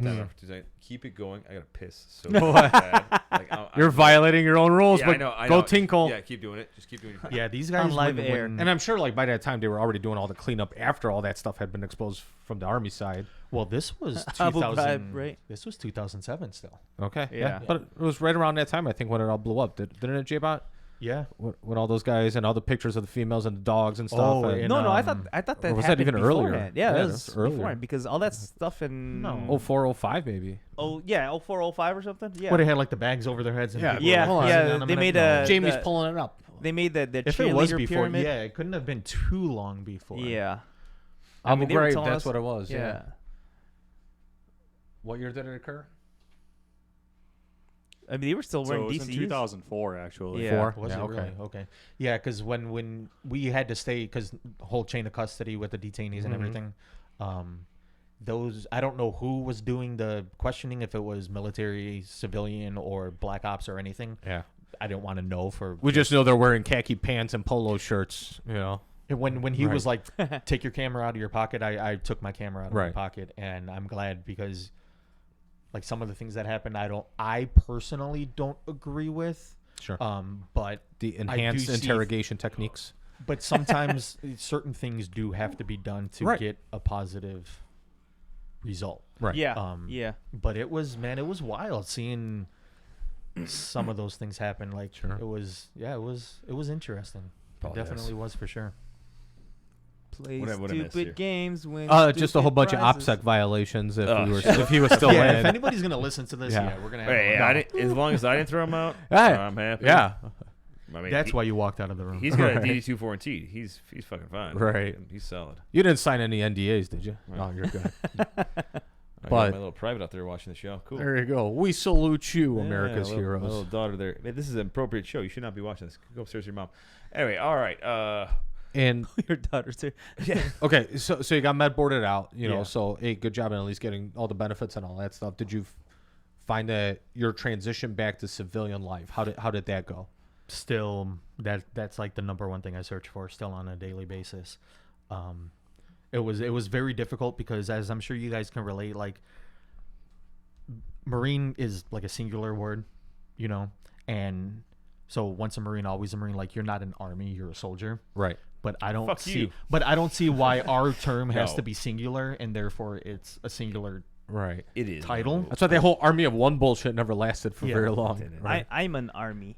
I mean, no, we get it. Call Like, you me guys. Yeah, but a lot of Guys it are too is like a loss of identity, because, you know, when you join the military at 17, 18, 19, 20, 21 years old, you really still don't know who you are as a man or growing up to be a man. So I actually did both of my combat deployments before I was 21. Which is insane, right? Yeah. Because, Yeah. I mean, a lot of your development is still occurring Yeah. in those formative years, right? Yeah, so in a way now, still being 34, like I still wake up sometimes, and right now I have my combat boots on, Right. I know. you know. I can see the. So it's I like actually it's like I lost a part of myself. we were when, talking when about they this took that like, away. when you were working for me, right? We're doing like the winter shit, right? But you were blousing your crap. I was blousing my boots. I go, was. you know what? You know what? Yeah, it was. I'm not gonna knock him because it's winter. There's That- snow. that was the It keeps JROTC, It, I it don't keeps know. the pants dry. Well, yeah, when you're I pushing look- snow and salt around, you I get actually that shit looked on at your it. pants. It's a it technical stiffens up. advantage. I was like, Right. you're just gonna stay dry. You know, I wasn't no- gonna knock it. I'm like, yeah, he's military. You know, Bilbo, what you're talking about is absolutely 100%. It, you know, so many of the other organizations and even like Vet TV and stuff, you know, they keep talking about this, right? Is that the connections we have, you know, the social interactions that we have, especially among us that have served, are so important to maintain some type of, you know, balance Yeah. in this Oh, very man, chaotic civilian world. I mean, everybody, you know, especially in the military, we keep joking around. Hey, civilian life, man, they're all like Fort Couch and everybody's chill and, you know, bong hits for Jesus or whatever else. Like, you Yeah. grow out your hair, fucking grow out a beard and smoke a blunt, right? Or whatever. But to your point, that whole identity, that whole structure, that whole purpose of a daily regimented lifestyle is missing once you come back. Absolutely. Because even as a reservist, you know, at least I know for myself, I'm a piece of shit when I'm on like, hey, just doing my 1 weekend a month thing, right? But when I get in mindset, I'm on my 2 weeks or I'm on a longer mission or whatever else, man, you're eating, breathing, living the fucking army. And, you know, it's a whole different mentality and lifestyle and whatever else. So absolutely, you know, huge promotion on the whole, you know, social interactions and all that. Can you continue on with the whole like integrating into Pete's like What? 8 years in the reserves is like 1 year in the fucking Corps. I love it. It's funny. No, Pete's actually done a lot. I don't knock anyone's service whatsoever, except for J-Bot's back there. except for that piece of shit from 'Cause he- Fort Jackson Because that he's hijacked the he's- school bus. He's pre 9/11 guy. I don't trust those guys. Well, I think a lot of it too is, you know, no matter what branch you join, it does become part of who you are. Yeah, Oh, yeah. absolutely. And Definitely. you know, it really is. Like, I got out June 19th of 2009, and still to this day, like, there are times when it's like, yeah, I would love to go back in. You know, and it's like 90% of the people that I talk to that have gotten out have some level of regret yeah. about getting out when Oh, they did. yeah. Well, everyone, it's Or- a love-hate thing. They always have It's- Oh, that absolutely. conflicting feeling. And then you remember Motor Pool Mondays, and you're like, oh, thank God, I'm everybody's glad a I'm love- out. Well, shit, now it's like, okay, keep my VA benefits. Like, you keep that as my monthly pay. I'll get back in. So you work though now for? Can we say what company you work for? Are you okay with saying that? I've Or- always wondered. I don't know. I personally don't care. I don't know I how don't that wanna works. get Yeah, let's legality-wise. hold off for now, but Right. let's just say it's a I'm It's a just different equipment name. That's something that supplier. goes on the rifle, Right. and it's an orbiting Right. body around the So central he works for a cool company that deals with optics on the planet Earth. on the planet Earth.com. Oh my God, you're still getting fired. tomorrow. No direct connection there. Local company near Chicago, Northbrook. Yeah, I believe they're Northbrook. up We have around a there. Northbrook, Dang. That's close. Aurora, and then the majority of We're- our ammo comes out of Utah. You guys have a lot. I bought your company, which we're not going to say because it's the glassware that you put on your weapon. And Or whatever, his Anyway, company. his company. I bought a lot of products from them. It's on my wall here. Good shit, dude. Been using them way before you were around. Yeah. I was like, the fact that when I heard you were with them, I was like, fuck yeah. Making it big. Hook it, Yeah, man. well, actually, shit. Look it Working up. for them is actually the longest running civilian job that I've had. That's It's right. You've 7 been, and a half I remember months. you were. And I guess being around the equipment and stuff like that still keeps you No, kind working at the office. Oh, just Honestly, the company, you know, they're very they're very understanding with the things that I approached them with. Like right off the bat, I told them, like I have PTSD, I have traumatic brain injury. Therapy is always going to be a priority, Right. and it's always going to take precedence over no matter what I have going on with work. And they said completely, they're like, whatever you have to do for you, do it. Yeah. And there's been times where I woke up and I'm like, look, I can't get XYZ off of my brain. I can come to work, but I'm not going to be productive. Or you can let me take a mental health day and get my shit together. Right. And I can come back tomorrow and I can be the best damn employee the company has. Well, you know what? Shout out to them for being such a support for you yeah, and all that. Yeah, they definitely are. They are very fucking supportive. Like actually this coming Tuesday, the 14th is a 16-year anniversary for my buddy Ryan Miller that passed away in that deployment in 2006. And I was like, hey, I need to stay off for XYZ. And they're like, paid. That's awesome. Right. They're actually, I am actually pretty sure they're giving me the day paid. That's Wow. awesome. Yeah. So it's like, you know what, if you're sorry gonna put, thank you. By the way, where's your friend? Where did he pass? What mission? Where? Oh, he passed away in Barwana in 2006 with, I want to say, 3 weeks left before he came home. Shit. That's always a 3 rough weeks one. left. Fuck. And God actually damn it. this weekend his family's having a big reunion down in Texas, and I chose not to go. At the time I chose not to go was spouses weren't allowed because we were expecting some good funding coming from a lot of veterans organizations. Yeah. And because of COVID and everything, a lot of man, that organizations that messed- didn't yeah. really have the funding. Right. Yep. So it's not necessarily their fault. But at that time, spouses weren't allowed to go. And I didn't feel comfortable physically, mentally going into that situation, knowing I know I'm going to be safe because those are my guys, Right. But I didn't want to do that without my fiance. No, for Yeah, sure. yeah. There's a certain safety net that's with Right. your Yeah. spouse that, you guys been together long enough where, hopefully she could pick up on some of the triggers or whatever. Yeah, and she really is great at that. And my concern wasn't so much how I would react while I was there for the reunion.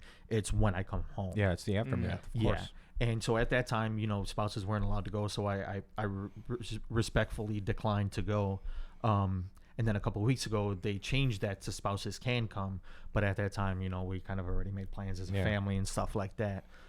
So actually, yeah, this coming Tuesday is it's going to be a rough day. Yeah. But you know what? It's a day of honoring and it's a day of memorial. And I know that he wouldn't want us to be sitting around and moping For sure. all day. Yeah, be cheery. So I have plans. I'm taking the family to the museum. We're gonna go downtown. Yeah. We're Have a good time, just man. get out of the house because like my big thing now being out this long is my mental health. And I think that's a lot of things that veterans don't necessarily overlook, but I think it's something that is very hard for us to kind of address because there is that whole big stigma of being in the military and addressing mental health. And I want to be the first one to say that, again, what we went through is supposed to affect us. Yep. Yeah. Absolutely. If you're going to bring up something to like your chain of command, like I want to seek mental health and your chain of command calls you a pussy or this or that, you know what? Fuck them. yeah, I don't think Oh, that yeah. happens anymore. Honestly, Yeah, it does. It still No, does, today, but today not so much. And, Not but as it- much as it was. Yeah. It's been a while, by the way. But again, if you're going to be the one to say no, that deployment didn't bother me, I don't want to be your guy. Right. I don't want to be your friend. No, don't I wanna know, be I around know, you. I know. I feel because then ya. that means you're a I'm sociopath. gonna tell Exactly. you though, Right. Yeah. with the time you had in and since you've been out, the things have changed a lot. It's awesome that they have. We're pretty fucking open these days. Jesus Christ, you But could at the same you time, could spread too- your butt cheeks wide open, Yeah. say how you feel, whatever you want. No, it's true though. You really can be open how you want. the these days. official policy statements will be conducive to you seeking mental health. Is there still going to But- be some backroom bullshit or whatever else? Potentially, but not right. nowhere near. But I still want everybody to go get help. Yeah. And part of that too is, Dude, hey, nobody gives a this fuck Tuesday, this weekend, or whatever else, if you're running into an issue, give any one of no, us a call. yeah, no one's right. gonna call you a bitch anymore. Yeah. Like, Well, there's- not officially. I'll call you a bitch, but I'm still Right. going to be the first No, one to but shake no out one, my no powers, one's gonna you be know? like, you're a fucking pussy. No. At the smoke That pit, doesn't maybe, even- but not as yeah, an but it official doesn't fucking happen command like that climate or anymore. whatever, Oh, right? yeah, You know what I yeah. mean? In I mean, there's a general- difference there. But in general, it still doesn't happen though. Like, oh, you're like, all right, dude, you need help. Everyone sees shit now, and you help everybody out now. It's not like Right. it used to be. But where you it's still just a have the stigma. old time goobers that are still around. They Yeah, but haven't there's been like fucking 4 or kicked in the nuts 5 yet. of them, and I'll fuck them up when I see them. I don't give a fuck what rank they're. I'll kill them. I don't give a shit. General, what's So- his name? Fuck you. Right. Fuck you up. Where's your? Give me that fucking gun. Anyway, But yeah, definitely, the mental health thing is the number one priority for all It of is. us. I really appreciate you speaking out about that. Yeah. It's, Yeah. No, honestly, so like earlier, you guys were talking about some veterans organizations, and the winter before COVID happened, I did a 3-week inpatient program downtown Chicago at Rush Hospital called the Road Home program, and man, let me tell you, this program, it's rough. Day 2, talk about the most traumatic experience you endured during your time in the military service. Oof. And it was structured. It was like 8 a.m. to like 4:30, but it involved everything: acupuncture, therapy, aromatherapy, yoga, and it challenged me. But that's what I needed, because every once in a while we need to be reminded of the shit that we experience, because it makes us who we are today. Absolutely. And as much as like for every night for 3 weeks, I went back to my room crying like a kid. But and at times I was like, why are you crying? You feel you're a bitch for crying, blah, blah. But no, I'm crying for a reason. And the program made me realize that it's okay to feel, because when you feel, that's when shit's getting real. Yeah, absolutely. Keeps us human, man. Yeah, and what happens when you bottle shit up for 10, 15, 20 years? Eventually that fucking bottle's going to break. Yeah. And so it's like you can deal with it now and deal with the pain and the discomfort, because it's going to be uncomfortable, just like going to combat was. Or you can bottle this shit up, and in 40 years you can come talk to my kid and tell my kid about all the shit that you went through in a therapeutic setting because you decided to hold up your stuff. And I didn't want to be that guy. You know, I know this is going to be a lifelong fight, but I don't want to be that guy that wakes up in his 50s or 60s and then out of nowhere, now my PTSD started. Like now I'm taking my shit seriously. Or throughout the course of that relationship with, you know, your spouse or your kid or whatever else, and now they're growing up or living through a shitty environment or something like that. Yeah, and honestly, I got to give a shout out to my girl too, because she's the one that set me up with that program. She did the intake. I had no idea she did it. She called the doctors. She pretty much did everything that she could. Surprise, motherfucker! Get on the bus. I think she wanted to do it because she wanted 3 weeks away from me. Right. But it's like I found somebody that wanted me, that saw the person that I am, and knew that person is inside. And you of know her. you needed that click too, right? That boot up the ass and too. she knew It's I like, wasn't you going to know, do it myself. you got 30 seconds to get off this bus, and 15 are gone, motherfucker. Let's go. Right? Yeah, They deal with a lot, man. They you know what? They It's spouses, man. We talk shit and we give them a hard time, but you know what, man? We know what we're going through when we're there. I can't imagine what it's like to know that my kid is in a war zone, and every time that phone rings, you jump, or the doorbell goes off, and you think it's going to be a bunch of people standing there in their dress blues. I actually love my spouse today. Sam had to bail out. She goes, he's off the fucking show. Like, I don't know where, like she's running shit out of nowhere. She's like, he's off the show. I'm like, since when are you producing this shit? He goes, I mean, it's literally the Sam and OG show. Kick the fucker out. Pete's in. You know what? Bilbo, he's a Marine. He'll fill the Semper fucking spot. Right. No, and honestly, man, my girl, she's not to toot my horn or anything, but man, she's a hard ass. That's we have to have. She goes into my doctor's appointments at the VA, and she's like, "You're not letting him. He's not leaving until you do this, this, this, and this." I walked out of there with a fucking like head CT scan. I had like, after I left my doctor's appointment, I had another like 7 hours of just tests that she demanded be done that day. Yeah. And the doctors were scared of her. Good. It's like a victim's advocate. Like, go in there and fucking rape test me too. I don't know Get somebody your in there to stand up for you. Man, I know your lady, but I know his you. lady. I've heard about J-Bot's lady. I can't wait to meet her. I mean, she scares the shit out of me already. I know my lady, man. And they will go to hell and back. I think we for all have our- the same kind of women. Right. You know, the ones that all just like punch us in the dick anytime. Yeah. They're just like, Well, it's like fuck when you. Mr. Eilert unfortunately passed away. Yeah. Yeah. Scotty. I was supposed to be on that podcast with him, Yeah. and then I believe the one afterwards. Yeah, And he's even gone. the one afterwards, I wanted to come. I was like, I'm going to do this in Scott's honor, for both him and his father, and also for all you guys. Right. And my girl really sat me down, and she's like, look, I know you want to do this. I know you're very passionate about this, but she's like, you know what? Think about Monday. Mm-hmm. How are you going to feel Monday morning when you wake up? Yeah. And I told her, I was like, I'm going to feel hungover. I'm going to feel like shit. I'm going to be an asshole. I'm going to be mean. I'm going to be rude, probably for the next couple of weeks. And I thought about it, and I'm like, you know what? It's nothing against Scott or his dad, but at that point, like, I had to respectfully decline the invite because I had to protect myself, and ultimately Oh, at that dude, point I let had me to tell you. protect my family because I knew things were just it was not going to be Right. Scotty a was safe great. thing to Scotty do. was so great in the fucking show here. And let Yeah. me tell you, but it was the after hours that we got crazy. Yeah, the before and the Oh, after. man, Right. really? You thought it was crazy on this show. It was Yeah. literally the after hours with Scotty, and it was always till like 4 a.m. around here, Dang. where it was nuts. And that just like even day one, 4 a.m. And another quick shout out though, because it's like, it wasn't until Scott passed that I actually, first time I met Scott, he gives me a copy of his dad's book, right? yep, You're like, holy shit, like I'm just meeting you, right? Sorry. which is a great And book by the way. Which is a great book, and I'm Yeah. getting to that right now too. Is that it isn't until Scotty passed that I like actually picked up the book and started reading it. It's like, holy shit, there's like so much that you can associate with yourself, in your experiences and whatever else, to put a different outlook on your life. And Scott's dad, who's been through so much in Vietnam and blown to bits and whatever else, and for these guys to have the type of outlook that they have, I think it's a testament to the things that a lot of us have been through. Even you yourself, with the PTSD and the TBIs and all that. We just got to keep advocating and keep doing the best we can, because there are other guys that aren't going to be as open about this stuff, and we got to get them the help that they need, right? Yeah, get that suicide rate down too, man. It's fucking. Yeah, but it's not. bad. It's the It's- suicide. It's the domestic violence. It's the it's alcohol and everything. drug abuse. It's It's everything. Just having a stable, opportunity at employment so you can have a decent life, so you're not like collecting change at the Irving Park Bridge. Yeah. I mean, Right. it's all of it, right? I think like me and my wife actually talked about this. We still want to do this. We always wanted to open up our own halfway home for veterans. Like that gets them. You come out. We could figure out a fucking way to get you a job. There's shrinks honestly, there to getting talk out, to. the hardest thing was like, Right. what the fuck do we do now? Because you go from putting on the uniform, being in the military every day to being Right. a civilian. And it's like, even with that transition program, it really doesn't prepare you Right, you need a little bit more there, right? Yeah. because you're in Yeah. that crazy. So like, And especially we with like talked about this job like, skills like infantry and stuff, where it's like, ding, fries ready. Like, Yeah. what Yeah, else what are you am I going to gonna get do? to? But like Right? you work for me. I talked like how was that like work for me?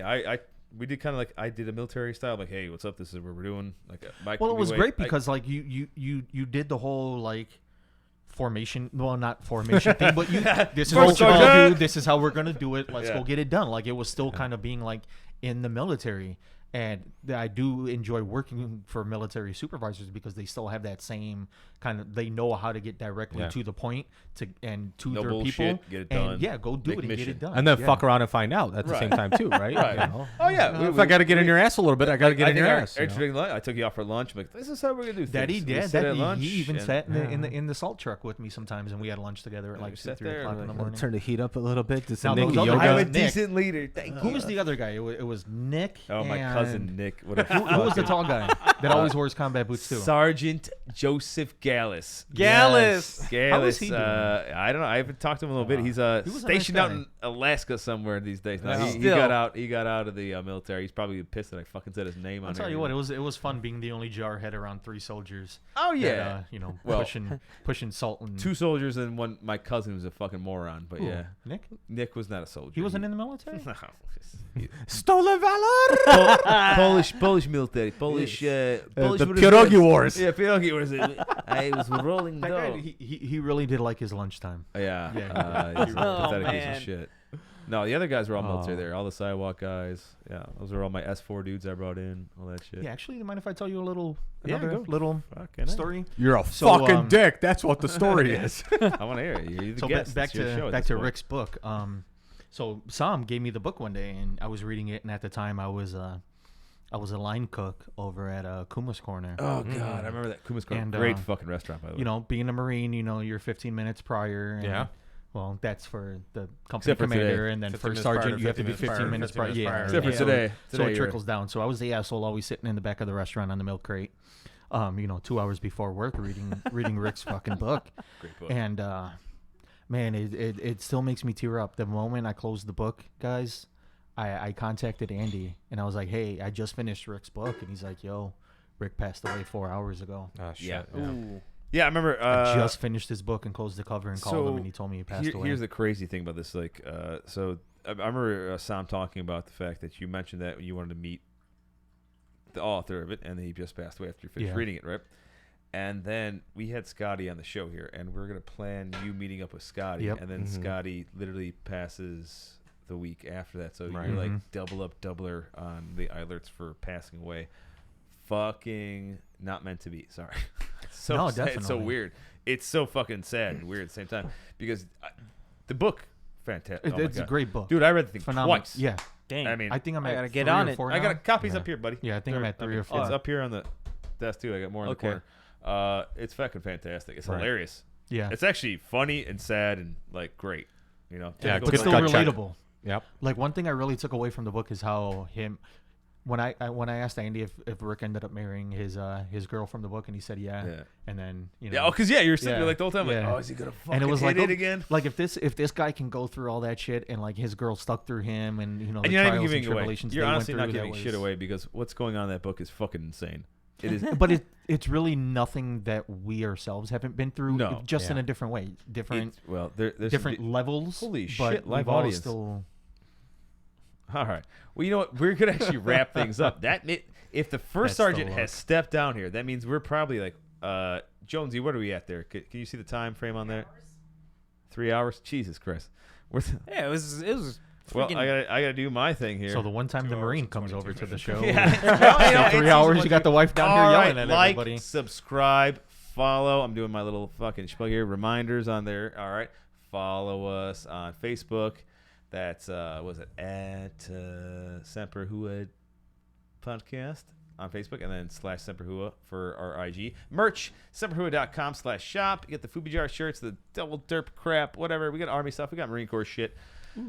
All right, our donations there. 50% of donations and merch profits go to Pin Up for Vets. You can also donate at semperhua.com for that. At the bottom page, someone's phone is blowing up like crazy. Don't forget to send your hate mail to contact@semperhua.com or just hit us up. And most importantly, I'll just take text care you of guys. each other. Yeah. So real fast for this pinup, do I have to take a photo afterwards? Like, Oh am I yeah, gonna be yeah. like- We're gonna get you. Oh, another these one are full there. nude. It's a full dick shot. Yeah, I cool. want you. I'm glad I Oh, shaved. send them to me first so I limp can filter and then everything. hard. We want Okay. both. We want limp and I hard. called June. I want the month of June. There you go. I look really good on the beach. Sharp. All right, thanks I don't guys. feel good here. It's been great. It's been awesome having you. Thanks for We're- having me. Gentlemen, thank you We're very much. out. I All right, man. appreciate it. Still Rain, this is